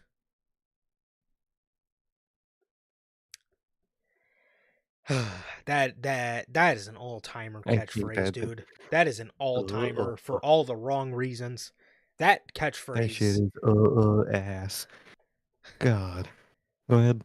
I don't even know what else to say. I mean that is yeah, that's a rough catchphrase, man. That is that just sounds abysmal.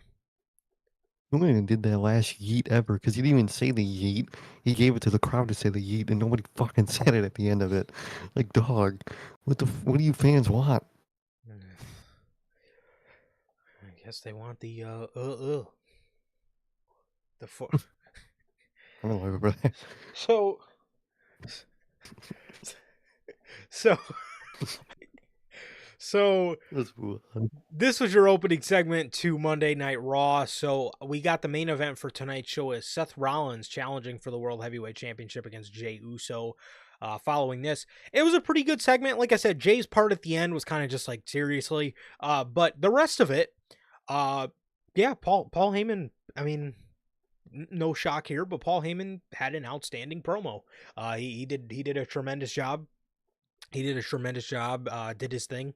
I love the big dog innuendos about Roman Reigns.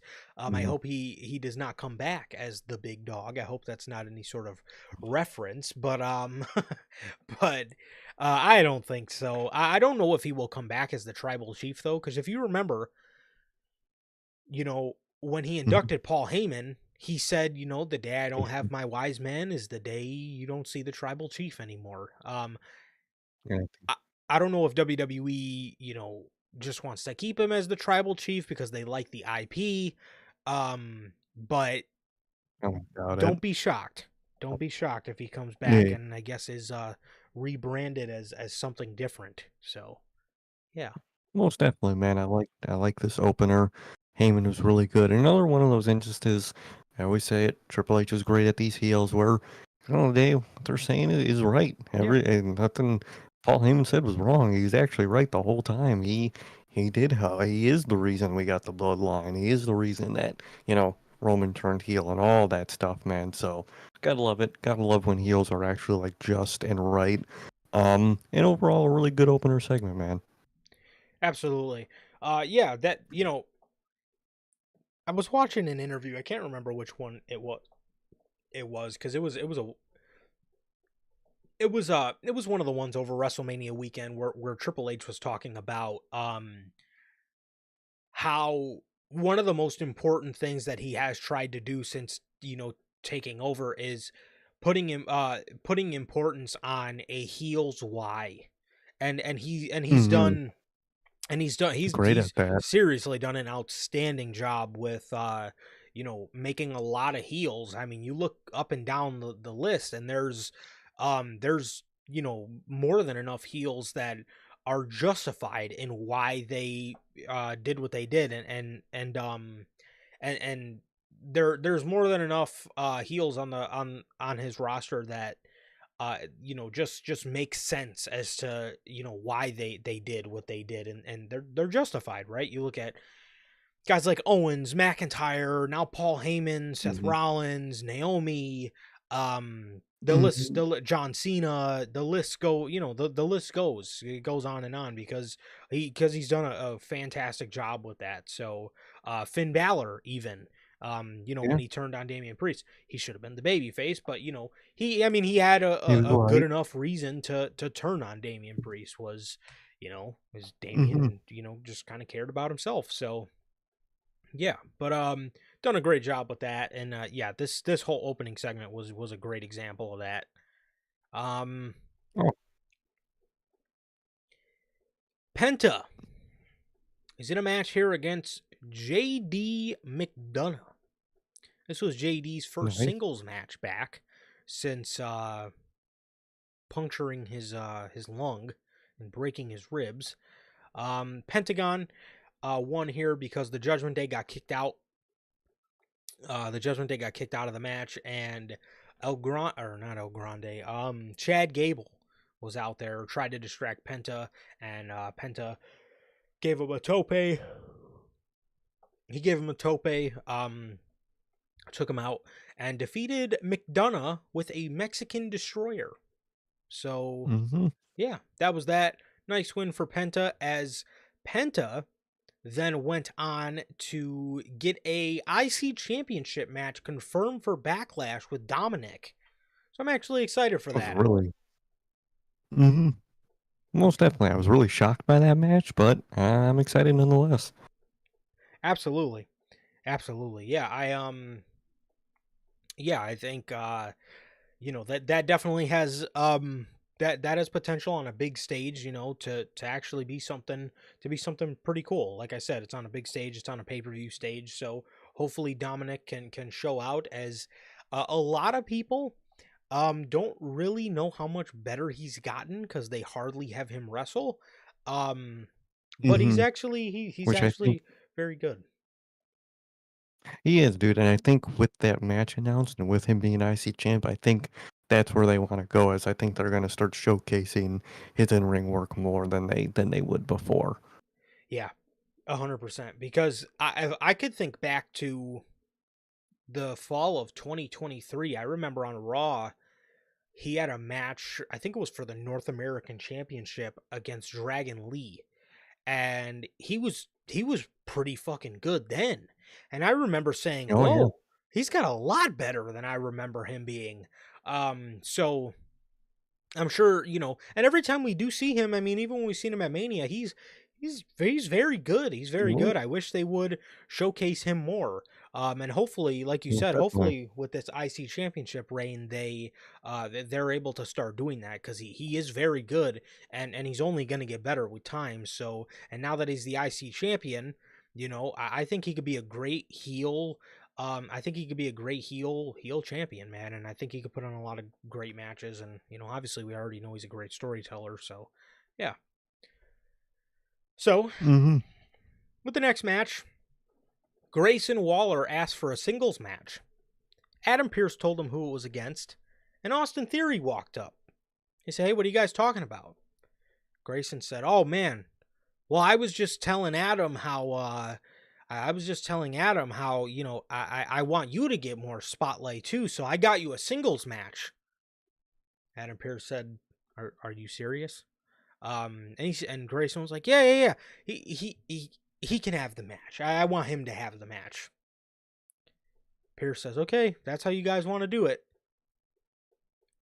Um, Theory then goes, "Who am I fighting?" Grayson says, we'll just keep it as a surprise." They get out to the ring, and it reveals his opponent is revealed as Sheamus, the returning Hey.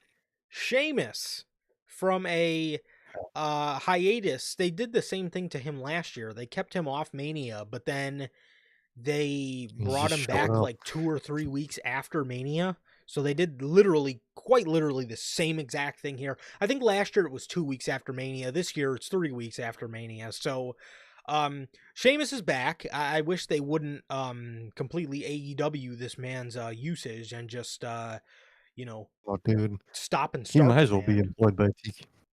Literally, dude. He might as well be employed by TK at this point. It would be the same booking. Literally. So Theory's pissed. He's looking at Waller, and Waller's trying to act like he doesn't see him or whatever. And he goes, or what am I talking about? So Sheamus and Theory had a pretty solid match. It ended with a brogue kick. Obviously, Theory lost, and Grayson Waller was just on the outside, just scratching his head, trying to, act like he didn't know what was going on here. But dude, you've teased this for so Shoot. long, and like Austin Theory is one of these guys that like people actually want to see in this Braun and Seth group. So it's just like it's how long are you just gonna waste both of their time and just tease?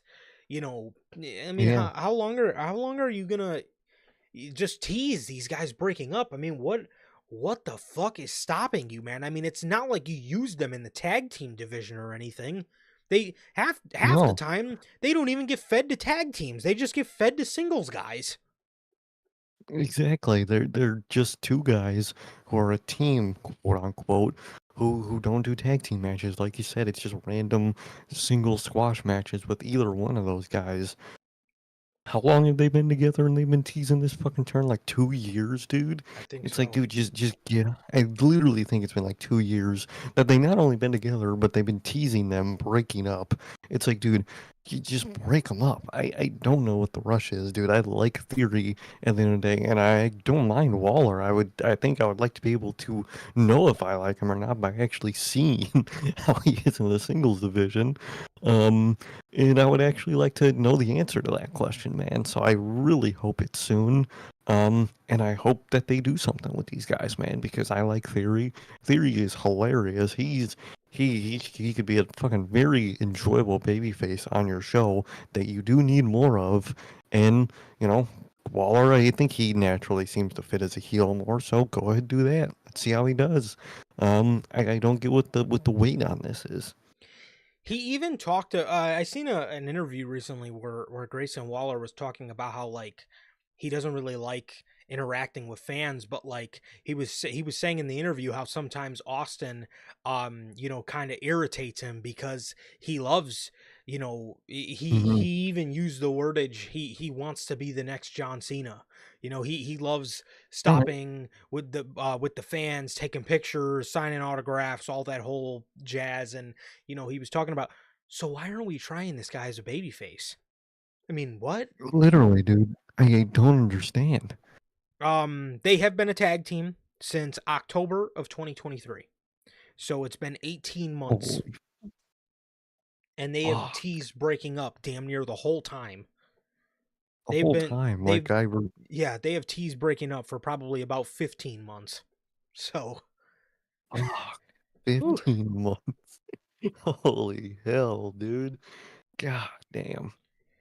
So, yeah. I mean, again, stuff like that comes out about Austin Theory, and it again, it makes your head spin because you just think, why isn't WWE using this guy as a baby face? Or again, like a lot of people are saying, why aren't WWE thinking about him as the third man for Rollins and Braun? But again, if you don't want to do that, not only are there other names you could slot in there, but again, you hear stuff like that about Austin Theory, about how he loves hanging out with the fans and just being a good, being good to the audience, and it just makes you think, well, why are you not even attempting to use this guy as a baby face? Yet we're just putting him in a tag team that, again, is they've been teasing a breakup for. I mean, as long as San Martino was world champion. I mean, what are we doing? Literally. God damn. So that I don't know, man. But Sheamus returns again. Hopefully, something can come of his run this time around. But Hopefully, we will see. hopefully this time it's true. Yes, and hopefully next year he can make the Mania card. Everybody's so up in arms about everybody else missing the Mania card. Where was the fucking outrage for a guy like Sheamus? Literally, dude. I don't get it. Judgment Day. They're in the back, and you see Dominic say, "Hey, what are you doing in here?" AJ walks up. He looks at Finn. He says, "What's up, Prince?" He tells Dominic, he says, no matter who wins at Backlash, whether it's Penta or you, he's coming after the IC Championship. And he walks away. Hmm. Interesting. AJ calling his shot, but before he says anything, he says, "What's up, Prince?" Hmm. to Finn. Maybe he knows something. Well, I think Roxanne Perez might know something, because there were screenshots going around of her and Finn Balor talking in the back. Saw someone I call. uh Mhm. What Yeah, were you gonna call say? like you got Pin Balor and you got Roxanne Pin Rez. God. Jesus. Um That's interesting. That's interesting to me because surely that doesn't mean they're gonna kick Dom, Liv, and Raquel out of the Judgment Day in replacement for Roxanne and Julia. At least I fucking hope not. I would like to just see Finn leave Judgment Day while Mm-hmm. helping Julia and Roxanne get a tag title match, which even that, you mean to tell me you're calling up Julia and Roxanne Perez for the women's tag titles? What a fucking lackluster way to do it, dude. Um, and that is scary too, because they were talking about how they want to make Judgment Day like their Bullet Club, about people take over and like make it a new group and shit. Ooh. That's really. I think isn't Julia's hair kind of purpley right now too? Yeah, it's like That's kind of the violet. Judgment Day. Yeah, that's kind of the Judgment Day colors. I really hope not, dude. I want the Judgment Day to end while I still like it. Which is very TikTok. That clock is fucking ticking, dog. So please just end the group, dude. Please. 1000%. 1000%, man. Yeah, I don't care to see that. Again, I would just like to see Finn get kicked out or leave and then Mhm. help other people defeat Liv and Raquel for the tag team championships. I think that's the best course of action because we need to get Finn Balor as a babyface. Same thing as Austin Theory. What are you waiting for to make these guys a babyface? I mean, they are Mhm. hanging around doing nothing as heels. I mean, what are we doing here? So Oh yeah. it doesn't make any sense to me at all. Um, but yeah, ooh, yeah, I don't know about that idea at all, and I just really hope that Dominic, Liv, or Raquel do not get kicked out of the Judgment Day, and it ends up being Finn as the one to leave. Oh, So God, I hope so. Dominic, after AJ walks away, he says, it's hard being champion. I got Penta, now I got AJ. You know, hey, Finn, you and AJ have history. Why don't you take care of him? Finn gets pissed. He gets in his face. He says, "What? So am I just supposed to clean up your mess now?" And he's in his face. And then he breaks and just starts laughing. He says, "No, man, I'm kidding with you. Of course I'll take care of AJ, man. We're family. We're the Judgment Day." Um, Interesting. That that segment that thing they do is kind of getting tiring every week Very. of, oh, Finn's mad. Oh my, oh no, he's just joking. But he's not like, dude, I get it. He doesn't like him, and he's being fake to like him. I understand that. It's getting excessive. Yeah, I don't. I, That's, you know, Finn. Yeah, it's think Finn plays it great. It's just how yeah, long are you gonna do the same, like you said, the whole tense moment, but then it breaks and they start laughing. It's like, oh, I was just joking, but he's not actually joking. Um, like how blatantly obvious do you have to make it look that he's again just being fake to him? exactly, and it's less of the segment itself, more of just being, like I said, I'm just sick of the Judgment Day. I'm sick of the same story for the past 2 years of, there's tension between two people in the group, and Finn Balor, he's getting mad and he's getting irritated that he's been mad and irritated that he's not getting the spotlight for like 2 fucking years now. Just pull the goddamn trigger already, and they're gonna still wait for SummerSlam to do it. Good Lord. Yikes. Becky Lynch. Becky comes out for a promo. She says she's never seen so many people mad that she took out the garbage. She says Bailey is garbage, and all I did was take out the garbage. She says when someone takes out the garbage, you don't say, "Why did you take out the garbage?" You say, "Thank you for taking out the garbage." She then took out the recycling. She said the recycling is less offensive than regular garbage, but it's still garbage. And that's what Lyra is. And what's garbage is her attitude. She says Lyra does not have anything if it isn't for me. Says she doesn't have a career. She doesn't have a dream. She didn't make history. She doesn't even have a fiance. If it wasn't for me. Lyra comes out here.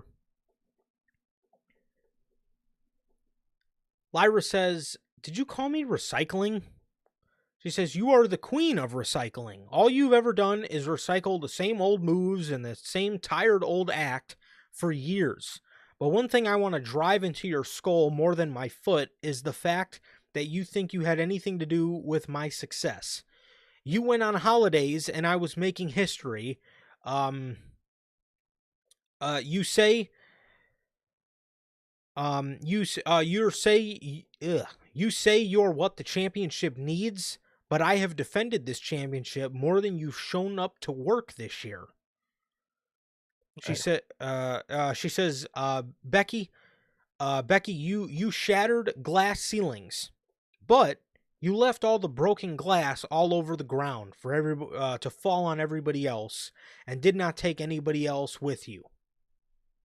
Becky then says, I didn't take anybody with me because I don't like anybody, and that's not my job. My job is to beat people, and that is what I do, and I do it pretty damn good. She says, I am the greatest of all time, and if you don't believe me, ask Sports Illustrated. She says it doesn't matter how good you think you are, you will only ever be the moment after the moment. Lyra says, yeah, you are one of the greatest of all time. Let's list your accomplishments. You're the first SmackDown Women's Champion. You're the first. You're one of the first women to main event WrestleMania and win. You're the first women's Intercontinental. Oh wait, that was me. She says, I know that eats at you. That was my first. But get used to it, because as long as I am here, get used to being second place. Was it just me, or did Lyra completely out-school Becky on the mic here? That was low-key my thing last week, too, and I was gonna say that Lyra's kind of been frying Becky Lynch, dude. She's kind of been frying her every week, dude. And I love Becky. I do, and I'm actually really glad she's back. I don't know if heel Becky I don't know if it works, dude. I don't know. I really don't know if she could really play a heel to the extent that she usually does, dude. So again, I've been enjoying what they've been putting on. Mm-hmm. I have, but she's just, I don't know. It's hard to describe, man. I like her. I do. I like Becky a lot. I don't know. I don't know how much I love her as a heel, dude. But Lyra has been very great in this lately. For sure. So the thing here, Becky isn't, I don't want to say she's great. She's better when she's talking to Lyra. When she's just healing up to the audience, it just sounds bad. Like, what was this whole thing about recycling? When someone takes the garbage out, you don't say, why'd you take the garbage out? You say, thank you for taking the garbage out. And Lyra's recycle. She's less offensive than garbage, but she's still garbage. Like, I don't know. It's like, rambling. It really is, dude. And it's just like, it just sounds like she's talking herself into circles. And then Lyra comes out here, says a bunch of valid shit. Becky is a little better when she has that to go off of. You know what I mean? But when she's speaking and healing up to the audience, you know, it sounds like she's just talking herself into circles, man. And it's just kind of like, what? Like, what? Okay, get to the point. Like, you're sitting here talking about fucking trash for 3 minutes. Like, what? Okay. And again, too, one of the main things that I talked about last week was, it sounds like she's more of in a feud with Bayley here. Again, the first thing she talks about is Bayley. Like, dude, you're in the feud with, I was gonna say Roxanne, what the fuck? You're in the feud with Lyra. Talk about Lyra first. Why do you keep talking about nothing but Bayley? At this point, it would have been better just to completely negate Bailey from mentioning her by Becky Lynch and have Bailey come back and attack her like what's gonna happen anyway. Now I'm just expecting it sooner than ever. The more you bring it up, and yeah, it's way too rambly, man. It's kind of I don't really love the and we'll get to it, but I don't really love the promos that Pat has been putting on against Gunther because I think Oh, they kind of same they're thing, too right? rambly. It's Yes. way too like I bro, have yes, bro. it's just like last week was the same, and like again, Pat's energy, good. Becky's Mhm. energy, good. The energy is good. What the fuck are you talking about? At the end of the day, dude, Yeah. you're rambling on about random shit, and like you said, it's the most trash. You're supposed to thank the person that goes out that takes out the trash. I took out the trash, and Lyra's trash, but she's not trash. She's recycling, which is close to. It's like, dude, what the fuck are you What? talking about? Just like, just talk shit about her and talk shit about the fans. That's all you have to do, man. It's way too goddamn rambly. And the thing too, you mentioned Becky's energy. To me, she sounds And more about fake mad. She that's the thing too. She doesn't play, angry good. She's at least right now. She's just a baby face, dude. I'm sorry. she She's just built to be a baby face. she has the tone in her voice where she just like she sounds worked up from the jump. She doesn't sound like she gets to that certain point. She sounds just she's like she has a high tone from the Mm. start, and then she's always got that look on her face where she's squinting her eyebrows and she's just purposely looking Yeah, overly mad, and it's just like it just looks too animated. I don't know, it man. I does. don't know. It really does, dude. And it sucks, dude, because obviously I think it was good they brought her back as a heel, and I think it fits the story they want to tell. But like, I don't know. She's not playing it up well, man. At the end of the day, Yeah. she's really good. And I hate to say that, but like, dude, you just act like an asshole. It's not. I don't think it's that hard to just be an asshole at the end of the Yeah. day, man. So I hope it improves over time, man. But at this point, I think Bailey's gonna fucking return at Backlash. Lyra might lose or something, or maybe, hopefully, Bailey comes back to cost Becky, and then they have their little thing, and maybe Lyra. It's gonna be like a triple threat. I genuinely don't know what's gonna happen with all this, dude. Because I feel like no matter what, I'm trying to make a scenario where Lyra doesn't look like a third wheel, but I feel like they're gonna make her a third wheel, and I think Yeah. it's gonna really suck because she's been the best part about this so far. She's been phenomenal, man, and she's showed Great. again for the second week. Michael Cole said it on commentary tonight, but she's coming out of her shell. You know what I mean? She's It really starting it to, she's starting she's just she's starting to be able to get the opportunity to prove herself on the mic. I mean, oh, we all know she can work in the mhm. ring. She's very underrated on the microphone, and we're seeing She it here is. because she's outshining Becky in this feud. Oh yeah, dude. Everything Becky says, she just comes back with a quick rebuttal, dude. She's really good, and she's finally able to showcase, her promo skills and her storytelling skills. Hmm. It's really fucking good, dude. And Yep. I would hope this continues when Bailey comes back, because I have a fear that they're really just gonna fucking just focus on Becky and Bailey and and third wheel Lyra, and I really hope that's not the case. Yeah, definitely. So a brawl broke out, and yeah, so this has actually been um it again in my opinion has been a little bit of a Lyra carry job, but it actually has been one of the better things built to Backlash. So hopefully the match ends up very good, Yeah. and Lyra got the last Mm. laugh here. She ended hitting Becky with a Nightwing. I just, I'm sure the plan is going to be, for Lyra to win it back. But you already know we're going to be getting Becky Hogan memes on Saturday.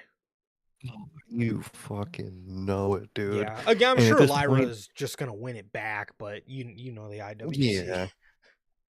And I really hope that they take that opportunity and play it up on TV. Don't have Becky say, I'm Becky Hogan, because I don't know if you actually want to be that. But I don't know it if she wants to all play the it up baggage. to take exactly. You don't want the complete Hogan baggage, man. But play it up like you're taking opportunities away from young people as a heel. Play that shit up, man. I think that'll really help Becky's current character if she plays up to that. For sure. For sure. So, Io Sky versus Roxanne Perez. This was a very good match. This was a very, Very. very good match. It ended with a series of roll-ups. These two were rolling each other up like 10 straight. Io finally got one in that stuck, beat Roxanne. Roxanne then shook her hand, showed some sportsmanship, and as Io was celebrating, she was attacked by Julia. Roxanne then laughed because, obviously she was behind it the whole time. Jumped in the ring and they both started to attack Io. They both started to attack Io here as Rhea did not come out to save her this week. So Io just No, got because they jumped. literally. hmm Mm-hmm. Oh, go ahead. So I was just gonna say Io just got plain and simple just jumped this week. Yeah, they literally said on commentary that Rhea's not in town. She's in Australia, fucking marketing the fucking Perth show. So Makes sense. thanks guys. Thanks for just telling me she's not gonna be there. But There you go. which is, I mean, is also a good way to play up that segment of like they knew she wasn't gonna be there, so they jumped her. So Mhm. it ain't too bad, man. But yeah, the I guess they really are like a team of Roxanne and Julia. So, They're I running mean, buddies. at least they're running buddies. Apparently, they love running. I don't know. I mean, you're at least Braun Strowman, man. He loved running. I don't know. You could have added him in there or something. But yeah, Io did great. So glad that she retained and she's on the momentum ride she's on. Yeah. And very interesting to see what they're building up to with this. Roxanne and Julia stuff. Hopefully something. But Hopefully, that isn't Judgment Day. yeah, Please, please, dude. yeah. Oh, spare Uh, me.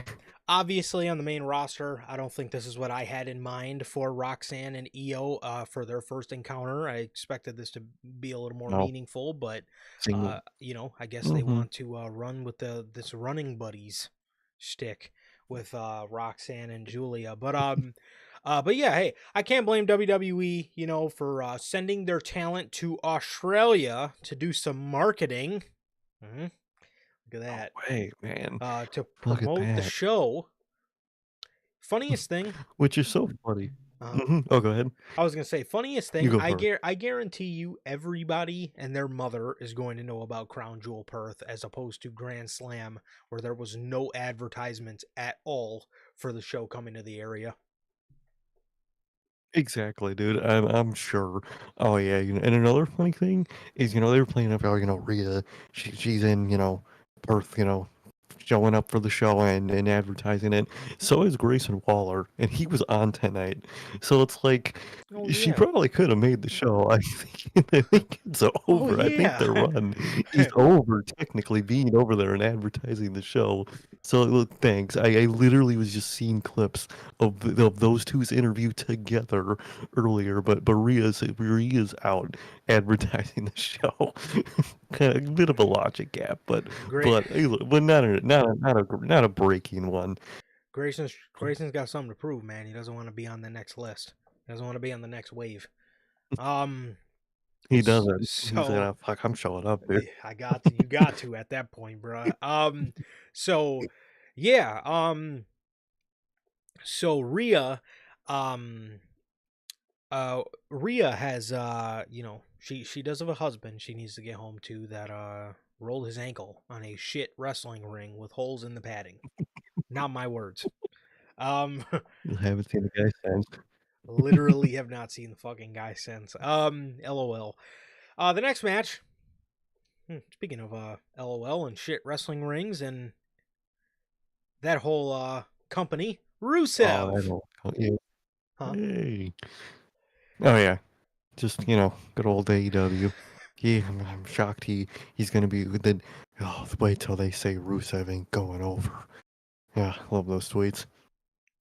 He's hard to work with, man. He's hard to work with. Everybody was.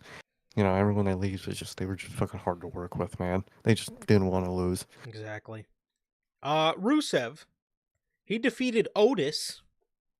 And what was a decent match. It ended with a Rusev accolade to Otis. And then he attacked the Alpha Academy afterwards. He attacked Tozawa, power bombed him on top of Otis, put Otis in another accolade. And then a bunch of officials came out there to get him off of him. As Rusev is on his redeeming tour, I guess you can call it, of redeeming talent Hmm. that have wasted potential. So yeah, I mean, this was this was pretty good, man. This was a good showing for Rusev. I really love the production of his entrance. I think that with his old theme song would go So it's absolutely ridiculous. ah, But yeah, the production of his entrance, man, I thought was fantastic. oh, most definitely. That shit was sick as hell. The silhouette between his eyes, on the Tron, that was sick as fuck. I really love his entrance. Like you said, that theme is just fucking Oh Death my Rebel, man. god. Um, Speaking of Death Rebel, I guess we didn't mention earlier, but Penta got a new theme by not Death Rebel, so Yes. that's cool. It was his Hopefully that's the themes. first. Yeah, it was his Mm-hmm. original theme song, but somebody else did the. Let me see. I can't remember Or who. Yeah, somebody. Pretty much what they did for LA Knight. Um, yeah. They did literally the same thing. It was the same song, just by an actual like guitarist that isn't Def Rebel. So it was really cool, man. I hope they start doing that more, dude. Because why the fuck is Sheamus coming out to that fucking theme song, that man? song's What the horrible, fuck, man. man? This song is so ass, man. But well, Def Rebel's doing UFC now, man. So I don't think they're gonna get rid of Def Rebel anytime soon. Unfortunately, They're probably cheap. good That's old probably cheap what. ass. That was gonna. They're probably Mm-hmm. a cheap, budget or whatever. And Cheap one. um, yes, Penta's new track is in collaboration with Adam Jones, the guitarist of the acclaimed rock band Tool. So, Oh, okay, that's cool. I think I've heard that name before, yeah, most definitely, man. I don't think I've ever listened to a song that I remember, me neither. but I've definitely heard that name before. But yeah, so very cool, and Rusev, great, great production and great look. I love his vibe. I love that Redeemer character so much, and I'm glad we have a very similar version to that here, and can't wait to see how things progress. Yeah, exactly, man. I agree with what you said there. Yeah, that Rusev song is horrible. That Sheamus's song is horrible. Oh, From what I can remember, Ray Phoenix even has pretty generic music. Penta's music is I okay, you know. I Um, mhm, With the Phoenix theme, the intro was really ass. Like you said before, he's literally just moaning as the intro. yeah, But I like the beat, if I'm being honest, to Ray's entrance because it kind of fits the thing he does, the hoodie and the walk he does. But mhm, the most of it's pretty lame. It's just noise at the end yeah. of the day, dude. It's just Def Rebel noise. Yeah, but I'm sorry. Yeah, that Rusev one, man, is It's just, that is rough. oh, it's That rough. is really really rough, Hmm. man. That's really bad. And then yeah, and then obviously Sheamus as well. I mean that shit sucks, dude. Um, so that was that. Great first showing for Rusev and Pat McAfee and Gunther. Adam Pierce calls both men out to the ring. Pat comes in, and then Gunther does as well. Speaking of horrible theme songs, please give this guy back Symphony Number 9. Um, Gunther, he says he is not going to do anything tonight. He says, I don't want to spoil myself. He says, also, unlike you two, I am a professional. Pat says, you want to talk about us guys? He says, well, that man sitting over there has traveled the world for 28 years, every week a year for this company, except for 3 times. He has the right to have an opinion. Well, Michael Cole does, but according to Triple H, we don't. We don't. We're just fans. He's just a commentator, Yep. so I guess being a commentator gets you some opinion, but for Yep. us, we get none. Exactly. We just got to shut up, watch this, and just love Watch everything. everything. That'd be like watching a playoff game, and your team misses. Your team turns the ball over 5 times in a row, and you got to sit there and say, "Man, that was a great fucking play." Like what? Man, I love this team, man. They're doing ass. They're fucking getting blown out, but I They miss. fucking love this They team. missed 10 straight 3-pointers, man, dude. But I'm watching as a fan. They're What? they have a fucking 18 or 0-18 record, man. But they're my team. I love They're them. trying. Like what? Yeah. Exactly. They're trying. They're putting on. They're going out there and they're playing the game. You They're have to stepping on the fucking court every day. Man, every day. get out of here, bro. Ugh. How stupid do you sound? So he says he has the right to have an opinion, and just because you don't like it, you had to try to attack him. Well, let me give you my opinion on you. Okay? Yeah. He then starts talking about Omaha and their steaks. What? What? Dude, like, Huh? what he did last week too, like when he got to the point, it was cool. I like it, Yeah. and I like his energy. But Mhm. like, holy, what the fuck are you talking about the city for, bro? I don't give a fuck about Nebraska. You're in fucking fuck off Nebraska. I don't care. You just get to the point we got there, bro. I have heard their steaks are pretty good, but I don't know why that is worth mentioning in Am, this am, program right now. I was gonna say, am I there trying one of their steaks? If not, I don't care. Well, he starts talking about Omaha and their steaks, and no one has meat like Nebraska. Mm. Okay. I was gonna say something. He And then, brother, he then starts talking about how there's a baseball field across the street that has held the College World Series since 1950. But am I taking a Nebraska history lesson? Huh? What do their? Are you going to tell me next that their steaks come from grass-fed cows? I mean, what? What? Okay. He says this is a place of working hard and dreams coming true. But we are more alike than you think. We both dreamt of being in this business since we were kids. But you have been champion 80% of the time that you've been here. And this is no longer a dream to you. This is a job. He says, when I'm in a WWE building, I get jacked up about life. He says the difference between now and the stage when you were waltering around. All right, Pat. Okay.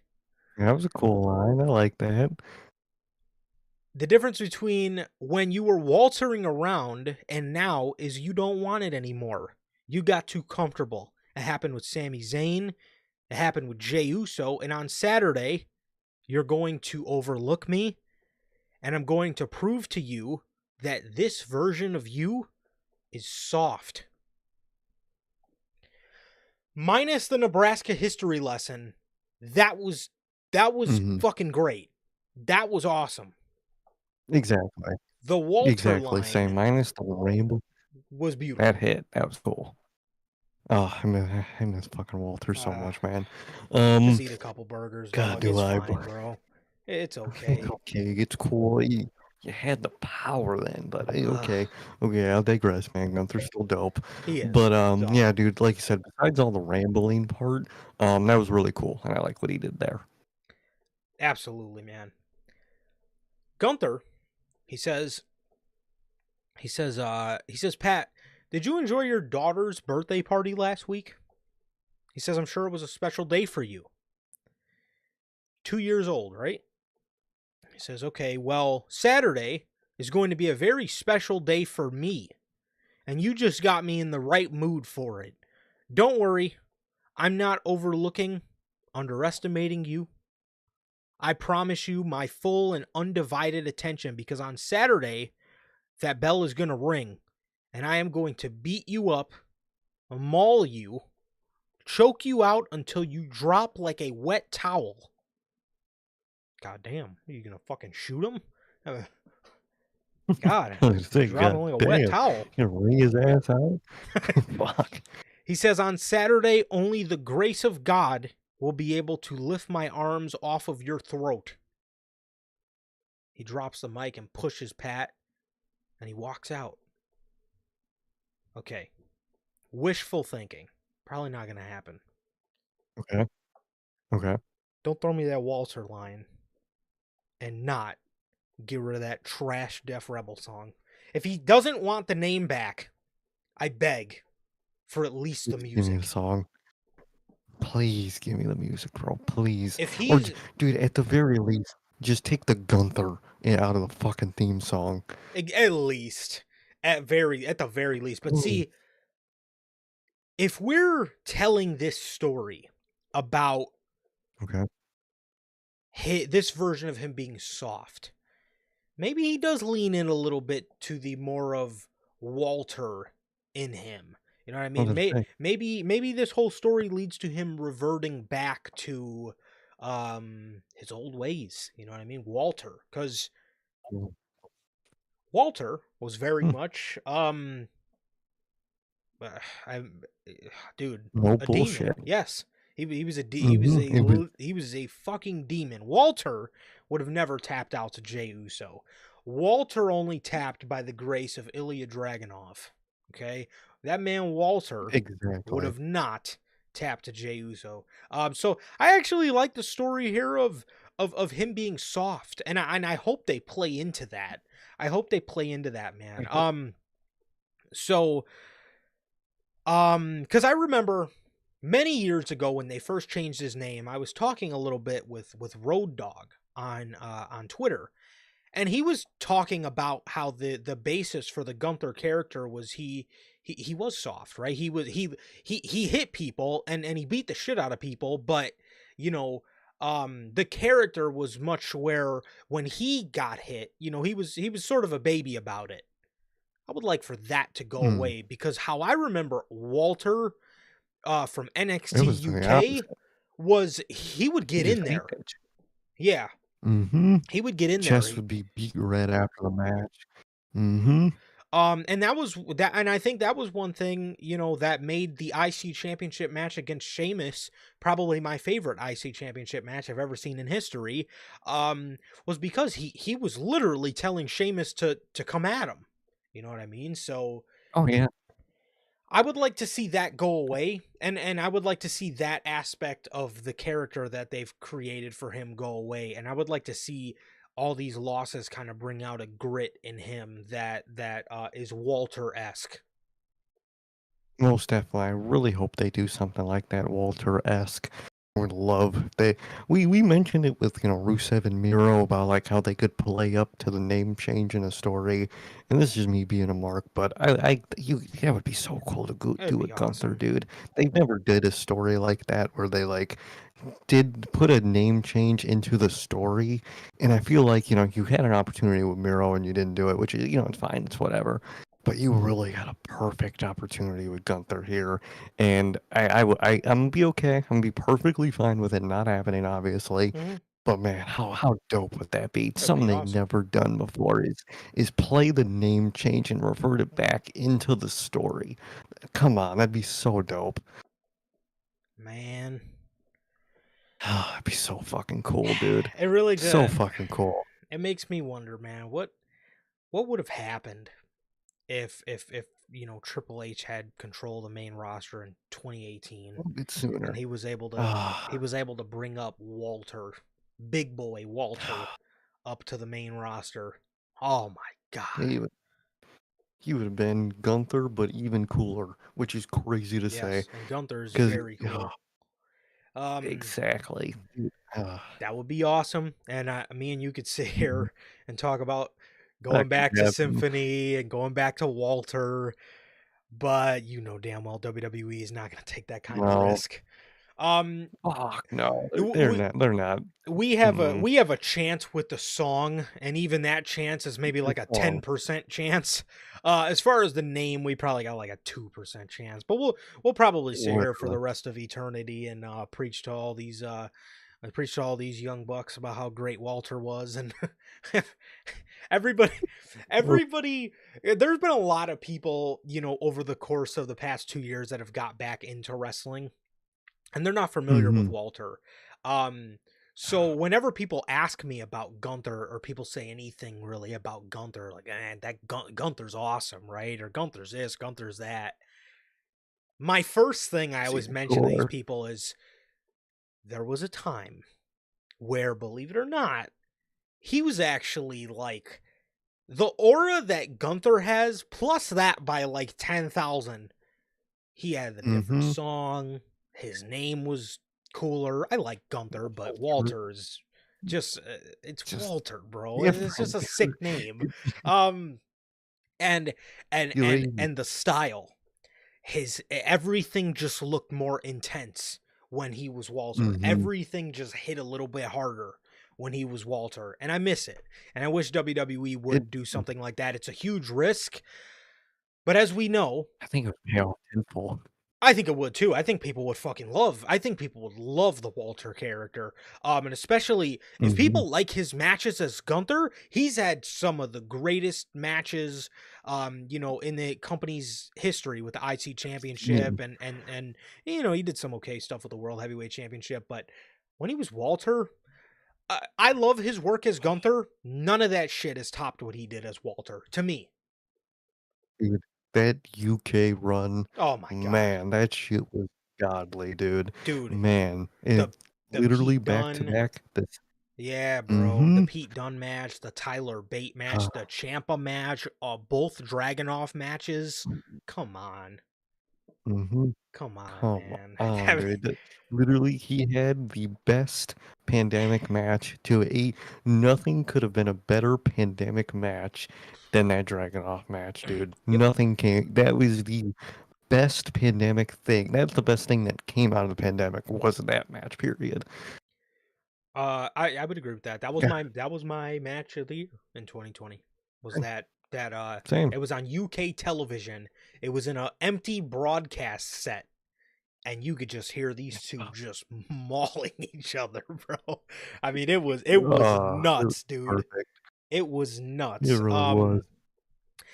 Yeah, but WWE a lot of times they like to play it safe, or they don't want to take a risk that Yeah. big. You know what I mean? The only time No. it seems like the only time Triple H does take a risk that big is if, you know, the Rock steps in and says, It's "Oh, I need involved. to take someone's soul," and Triple H says, "Well, what about John?"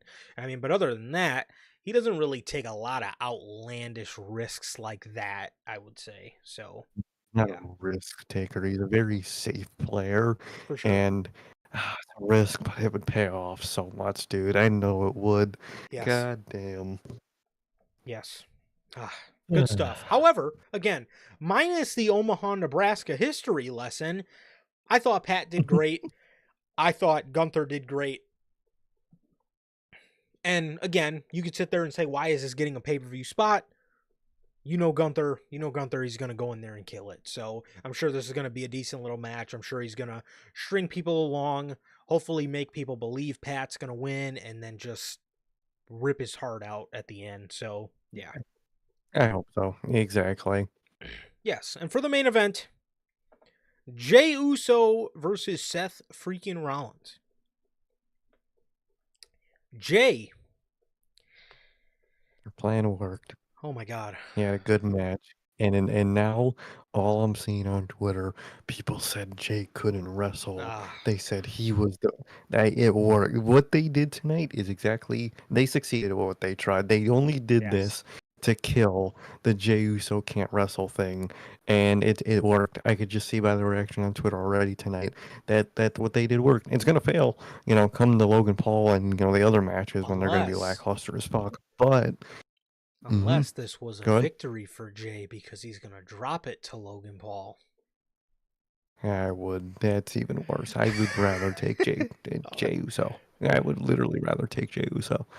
Give me Jey Uso, please. I can't believe I'm saying that. I'm sorry I But spoke that into existence. that is just Could you imagine? that is evil, dude. Oh my god. Oh my, that would, dude. No, I can't imagine. But this was a phenomenal ass match. It was really good. And it's gonna annoy me now that this match was good because all I'm gonna hear, people said Jay couldn't wrestle. I literally saw a thing earlier on Twitter that tried to say, well, Gunther was the problem at their Mania match, and I Oh almost god. fucking blew a gasket. So I know this dude, it's gonna be such a rough fucking summer with this Jey Uso shit because now they actually are. Yeah, this match succeeded with what they wanted to do with it. They fucking think he could wrestle now. Well, I had a feeling that was coming. Let me remind everybody when Seth Rollins was doing his open challenge, he brought so many people to the best match of their career. Seth Rollins in general has brought a lot of people to the best match of their career. You Hmm. can look at guys like Elias, guys like Mojo Rawley, guys like Braun Strowman, guys who at the end of the day, don't really have a laundry list of banger matches. He brought guys like that to good matches. Seth can put together a good match with anybody. I'm sorry. And Oh, literally. I'm not I'm not trying to disrespect Jay because he's one of the greatest tag team wrestlers of all time, but you can't sit here and say after one match that was really fucking good that you guys said he can't wrestle. Nobody said he necessarily can't wrestle. It was the fact that he's lazy when he wrestles. Hmm. I know he can wrestle. I've Some of my favorite tag team matches ever have him in it. It wasn't ever about him not being able to wrestle. It was about the only time or the only things he does when he wrestles is the same fucking four moves: a Samoan drop, a Hmm. splash, a spear, and an uppercut. He does it at 25% speed and then takes breaks to look at the crowd during it. That is a Jey Uso match, and you have someone fast like Seth who could actually bring him up to a fucking standard pace of a match, and it ends up being really good, man. And I literally also saw a tweet of, "Oh, people are calling this a Seth Carey job. Just say you hate Jay." Um, at the end of the day, there's a difference between carry job and just bringing someone to a good match, Yeah. and that's what happened here. Seth brought him to a good match that I don't think the rest of his run he's gonna have. Probably not. Probably not. And again, yeah, at the end of the day, it Seth brought him to a good match. You put Jay up Exactly. against anybody else on this roster, and not a lot of them are bringing him to this caliber of match. So let's not discredit Seth Rollins' work because Seth Rollins No, has a proven track record, and this is not the first time he's gave somebody some of the best matches that they've had. Again, so exactly. Seth hit a stomp that was brought to a near fall. I think that was his. It was a spear into a pedigree that was a near fall. Then there was a stomp that was a near fall. Sami Zayn's music hit. Braun went to go stop him. He went for the entrance ramp. Sami jumped in from the barricade. Um, he is then sitting on the outside and he's like slamming the ring mat and he's trying to hype up Jay. And in this moment, I'm like, oh no. I'm like, dude, Dude, don't, I get. dude. Uh, I feel like we're all trauma bonded over this. I mean, I feel like every fucking week, Sami Zayn, tries baby facing up to Jey Uso, and I'm like, oh no. like, dude, no, don't Um, don't do it, bro. And just please don't fucking do it. please, Triple H, don't Trips. don't hear us say that you can't turn Sami Zayn heel, and they go, oh, that means I gotta turn him. Please, dude, genuinely, you cannot turn this man No, heel. Please, no. genuinely. No, you literally can't. Sami Zayn is a good guy, bro. He is your. Think of him as Johnny Gargano, Triple H in 2018. Do not do it in summer of Dude, 2018. No, summer of in 2018, the fall he exactly. had that little heel run, but think of Yeah, but that him. was just Yeah, think of him as your Finn Balor of NXT. Okay, please do exactly. not turn him heel. Please, God, please don't fucking turn that Oh man heel, but God. I get so scared every time we see those 2 together, dude. Oh, man, I'm terrified, but didn't happen, thank God. My heart drops every time. My stomach drops every time. So,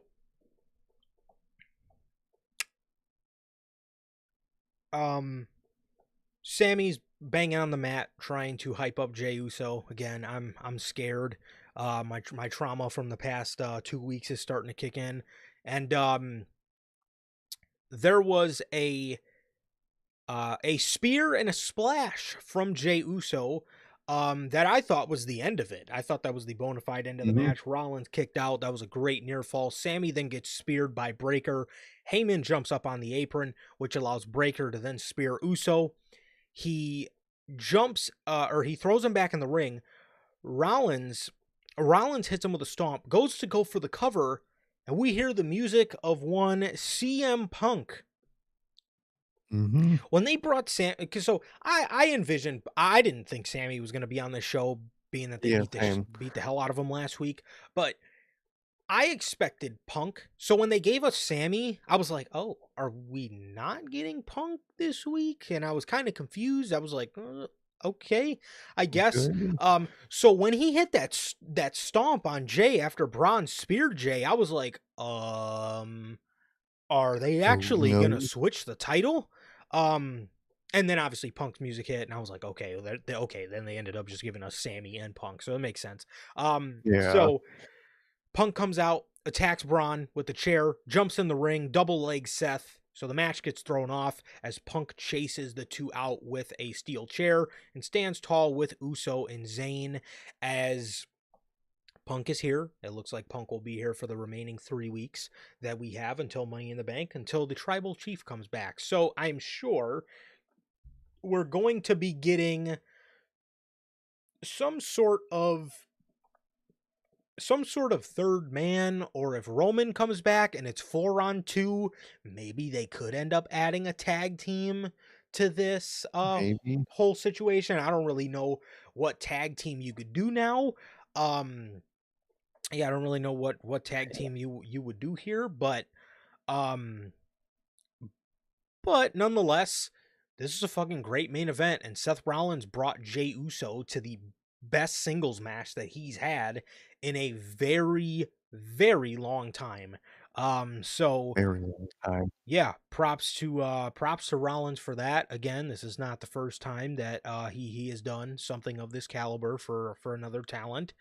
Um and yeah, it looks like we're moving forward with a 3-on-2 scenario, which I honestly think it'll just end up becoming a 2-on-2, because I think over the next three Yeah. weeks, Jey is just gonna kind of abandon ship, and I think they're gonna play the whole Rollins will get back to Jey once he deals with Sammy and Punk, and then what I think obviously Mhm. is gonna happen is as Rollins Roman. takes care of those two, then Roman's gonna come back, then he's gonna be occupied with Roman and Punk and Sammy or whatever the case may be. I just really hope Sami Zayn does not end up being the fucking third man in this group. Um, No. because that again, do not turn Sami Zayn heel. That is one of the dumbest decisions that you can possibly do. What you could do while you're at it, Trips, you got about 11 months to go. You can continue to ingrain a storyline with Seth Rollins and Sami Zayn. Have Seth Rollins get the World Heavyweight Championship, have Sammy win the Royal Rumble, and then by the time we get to Mania, we will have a story that's been ingrained since May of 2025 by the time we get to April of 2026. That's probably your best outcome here. Exactly. Do not turn Sami Zayn heel. That is a miserable idea. No, that is an absolutely horrible, miserable idea, man, but it was a good main event, really good main event. It was Jey Uso's peak as world champion. I'm telling you that right now. And Only goes for down Jey, from it only here. goes downhill from here. Yep. Yep. But obviously, like to exactly what you said about the whole this is for Seth is eventually I think still gonna beat Jey Uso, but he's gonna be distracted by Punk and by Sammy and then by Roman. So what you said to a T is exactly what's gonna happen this summer with that Raw scene. And I think like you also said, Jey Uso's kind of gonna fade away into his own thing for now, with Logan Paul and whoever after that. So yeah, very good main event, and for Jey Uso, it's downhill from here. I think a great third man would be Mm-hmm. somebody that, you know, I honestly think, a lot of people, will say Theory or they'll say Carmelo. I honestly think the perfect third man for this Okay. is a guy that has history. The last time we seen him with Roman and Punk. He does have a history with Rollins, but that could be a reason for Rollins to sort of respect him because he wanted to go for the top spot. He wanted to be the future, and he even tried to take out Roman and Punk. That guy being Bronson Mm-hmm. Reed. I also think that would be a Yeah. great way to put two big guys in a group, and so they cannot interfere with other big guys that may be on the show, like a Rusev, so your big guy scene Mm-hmm. isn't too overly cluttered.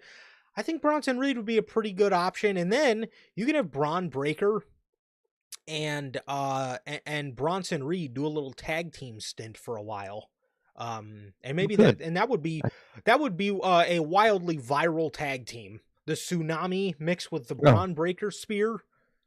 Just, oh, dude, people would eat that shit up, oh my dude. god, yeah. And like you said, I think it fits Seth to respect Braun. They were going toe to toe against each other, and Seth is gonna respect that. And like you said, tried to take out Punk, and he tried to take out Roman. So I think he's gonna really respect him. I think Bronson Reed is perfect for that role. I think that also. And he's another guy who has publicly stated that Paul Heyman has helped him a lot with like his character and Hmm. stuff and his promos. So just like Breaker, you have another guy that you can implement a lot of realism into him joining Heyman. The fact that he, obviously Heyman is a mentor to him in real life as well. So similar to Breaker. So it all makes sense. But yeah, that was everything. That was everything, man. And that is all we got here today for your week of wrestling, man. Thank you guys so very much for joining us, man, for our thoughts on Dynamite, on SmackDown, on Raw. Thank you guys so very much for joining us here tonight. It has been always, always a pleasure for my Johnny. And Sir K. And that is going to do it tonight for this edition of Unscripted. This has been episode 246. And with all of that, thank you guys so very much for joining us here today. As always, thank you guys so very much for joining us, and we will see you all Friday at 3 p.m. Central with the news and the Backlash St. Louis 2025 official show predictions. Peace.